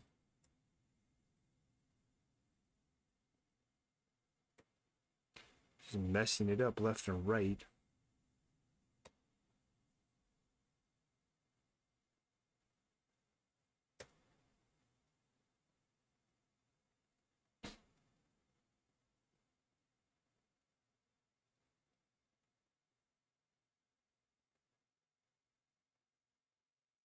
I mean, I could have left that arm and nobody would know the difference. But I would know the difference and it would just plague me. So I gotta do it right, man. Am I being too much of a perfectionist? Maybe I am. But I don't freaking care at this point.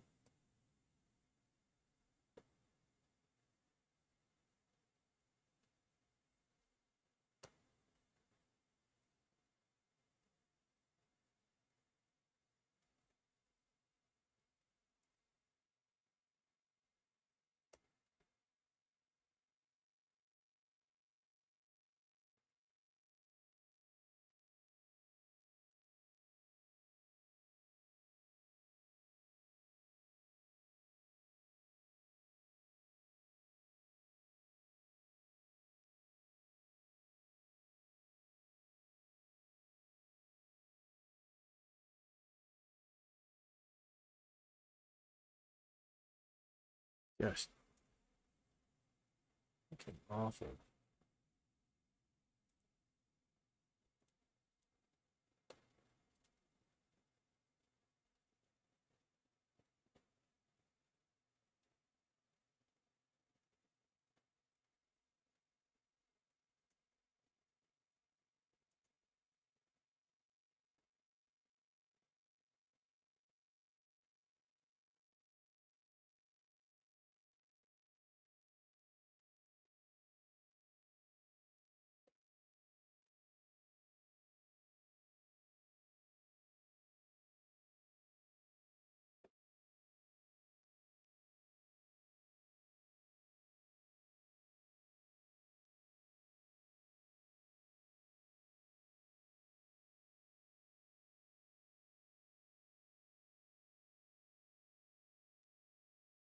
Now we gotta pull that in and pinch it a little more.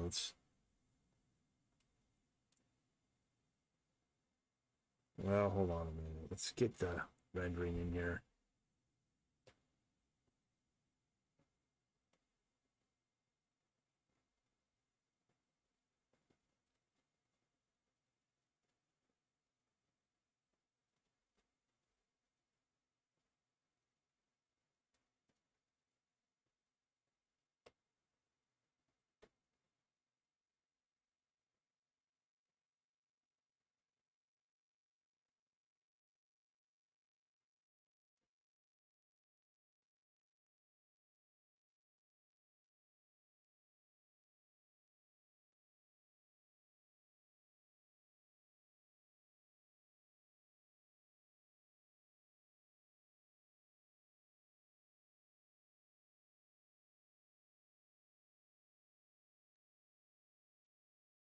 That works well enough. We can get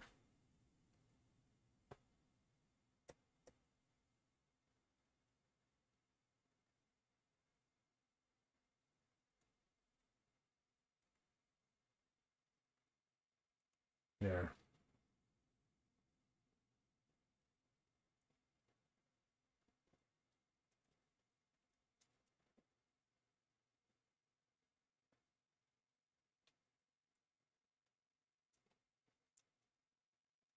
Put him next to Rocking. What do you think? I mean, it needs to be pulled in a little bit, so let's do it.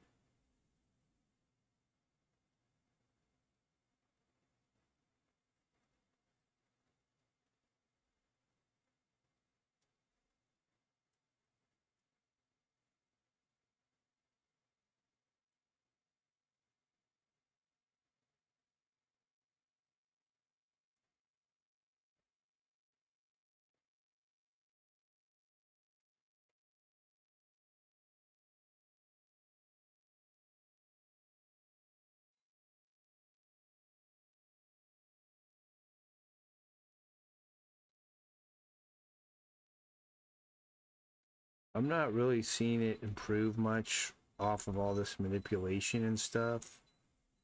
It's not right, so I'm just gonna leave it. Just gonna leave it as let it be, and that's just is what it is. Uh,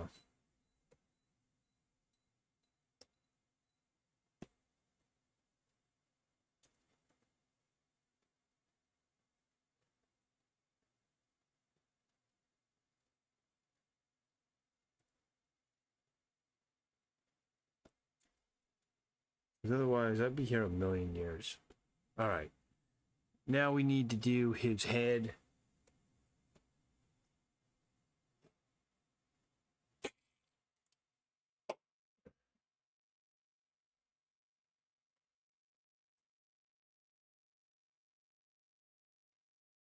Ah.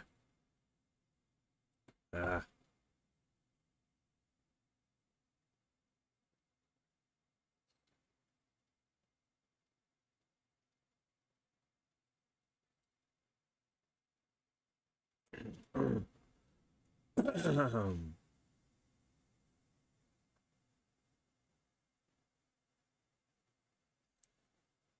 All right, let's see here. Let's put this, cut and paste this.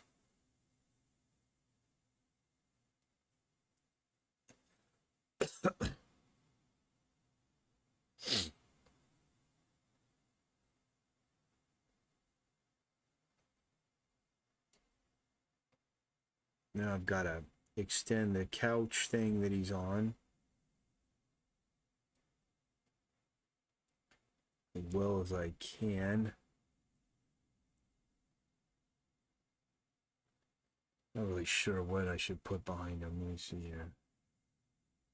Just kind of do some button stuff like that. I think that's it. Now we'll just throw it in.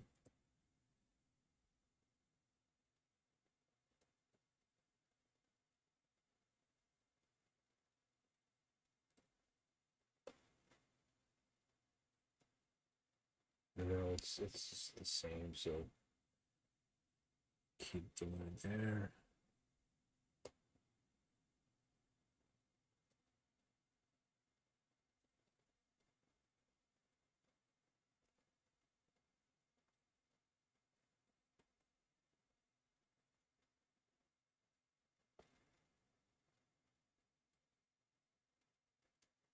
I'm thinking we can just kind of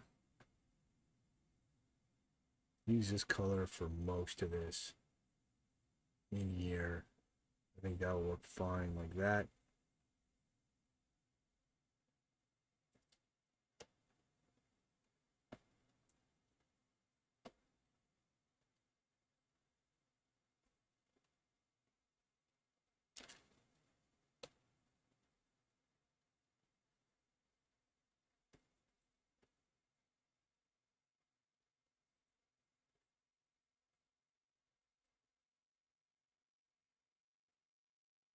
Right there.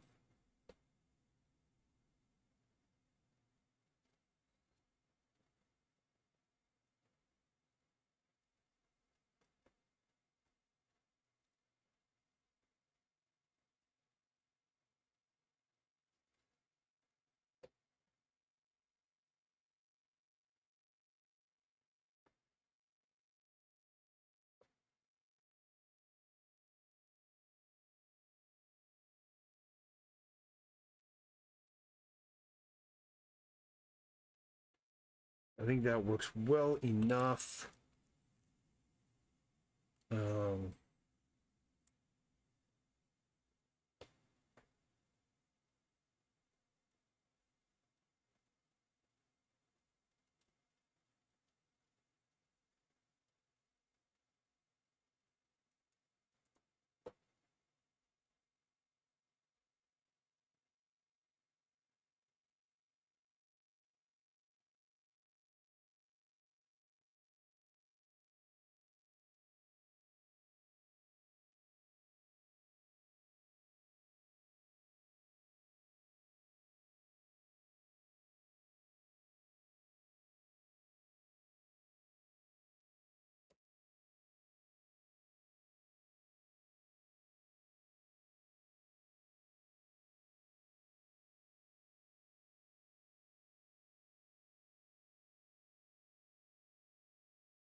All right, there we go.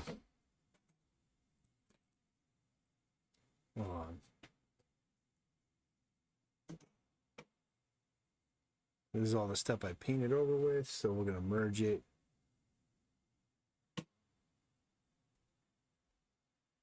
Now let's clean up this head.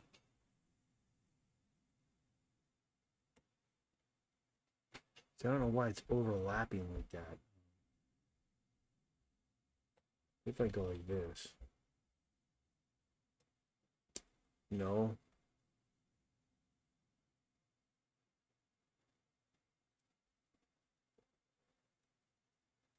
No, I don't know what it is.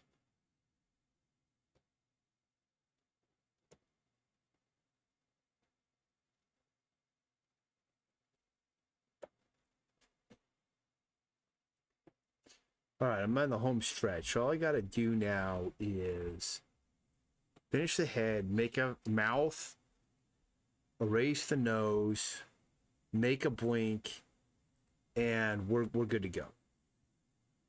We're good to go. Sounds like a lot. It's gonna go fast. Let's see. Right now it's 11:23. We'll see if we can be done by 11:30. So alpha lock this.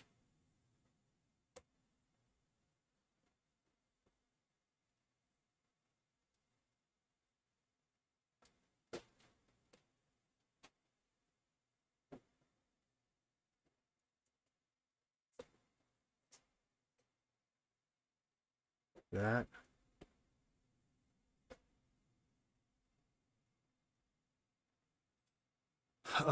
Let's hit this one.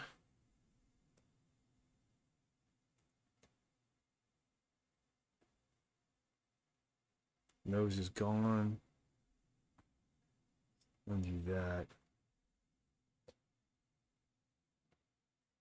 Might as well.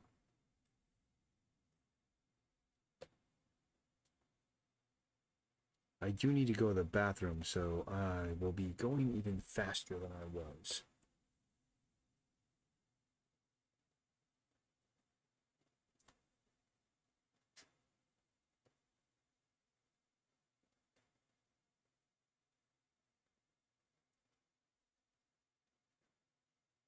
Okay, so that's good. Might as well clean up a little bit more here. All right, so now I'm going to do this too.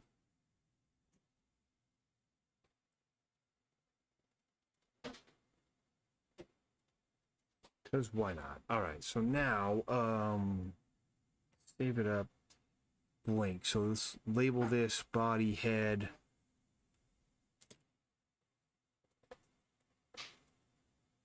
Whoops, this is head.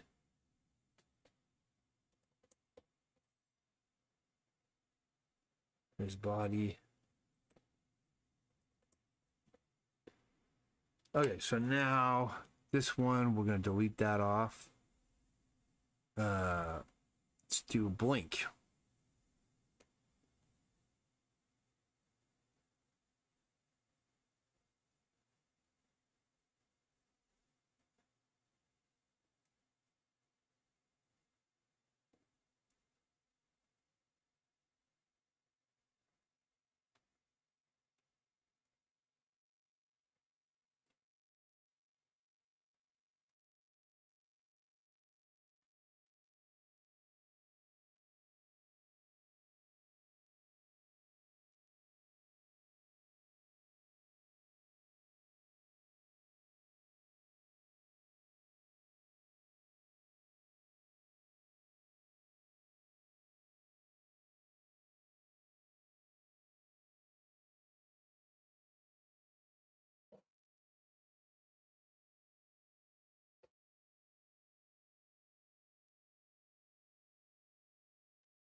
Okay, we got the blinking.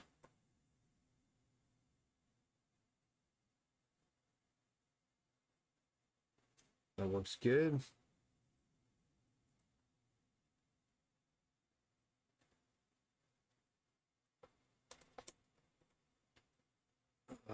Got actually a couple more things in there. It'll be fast. Okay, now we gotta do the mouth. I think the fastest way to do the mouth is just gonna be like this.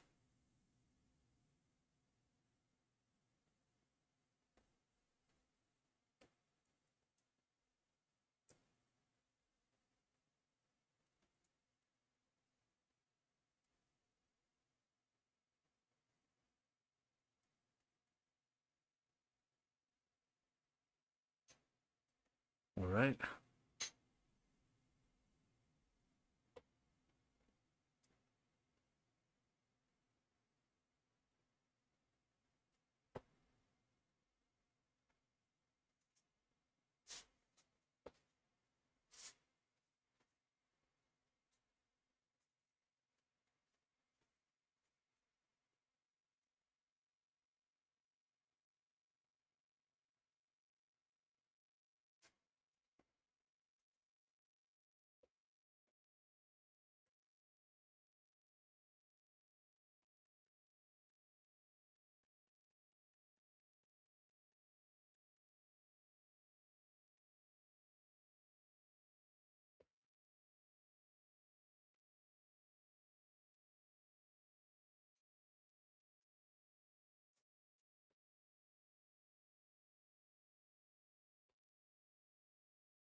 If we want to adjust this here.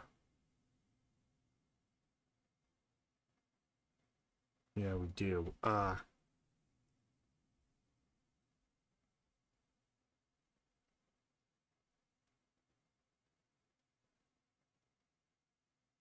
think the easiest way to do it is to go here.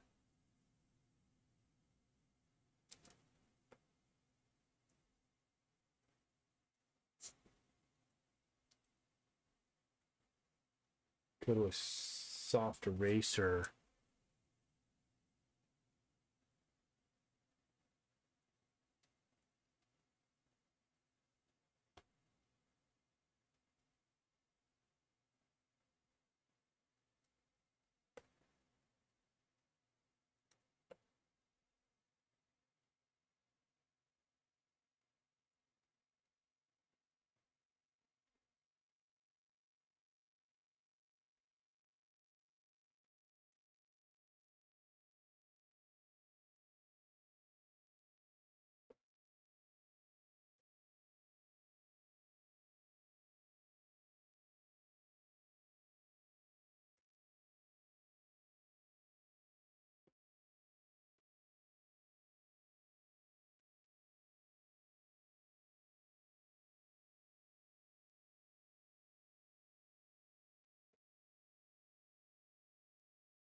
This becomes very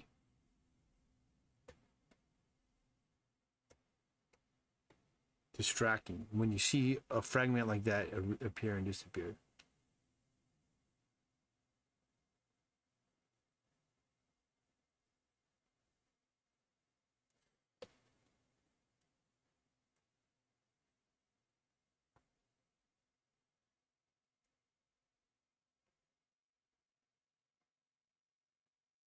There we go. Let's see that.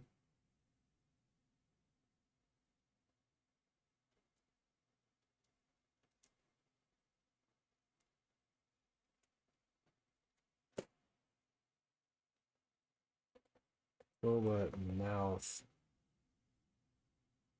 2. So we got 2 mouths here, and then looks like we've got some stuff happening there that I somehow overlooked.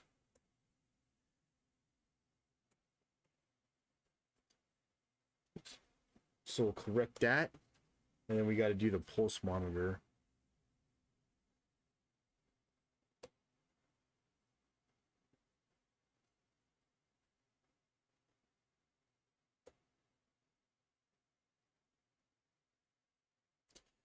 Okay, so for the pulse monitor, we're just gonna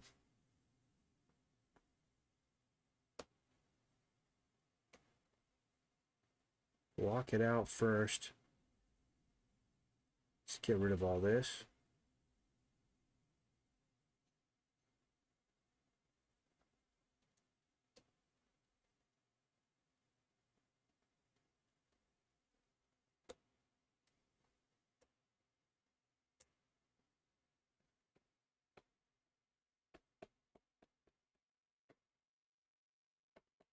Okay, so we got that all set up.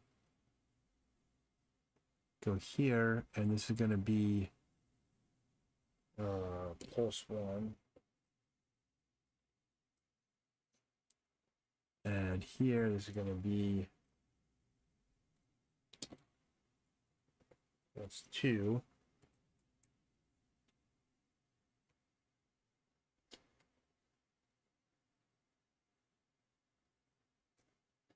Too big.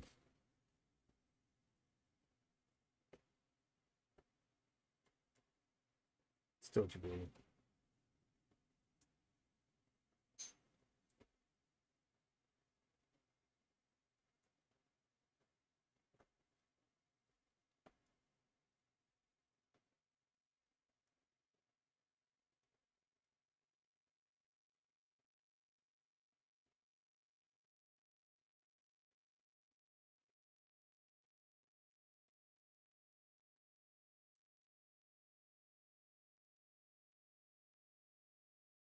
Okay, so now he's got a pulse that will move.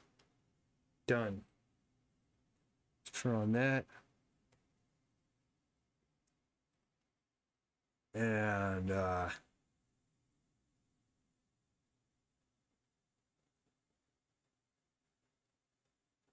move that there. It's good.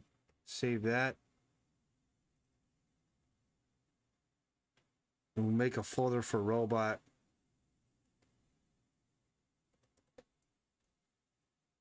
Put the robot in his own folder. Set. This is we're getting rid of this. We're not going to use that scene, so we'll just delete it. And this will be scene 4. Now I have to rework the dialogue. I'll do that tomorrow. All right, done. Let's see. We'll open all the scenes. Pretty cool. Save that up and close it. Call it a day. All right. I'm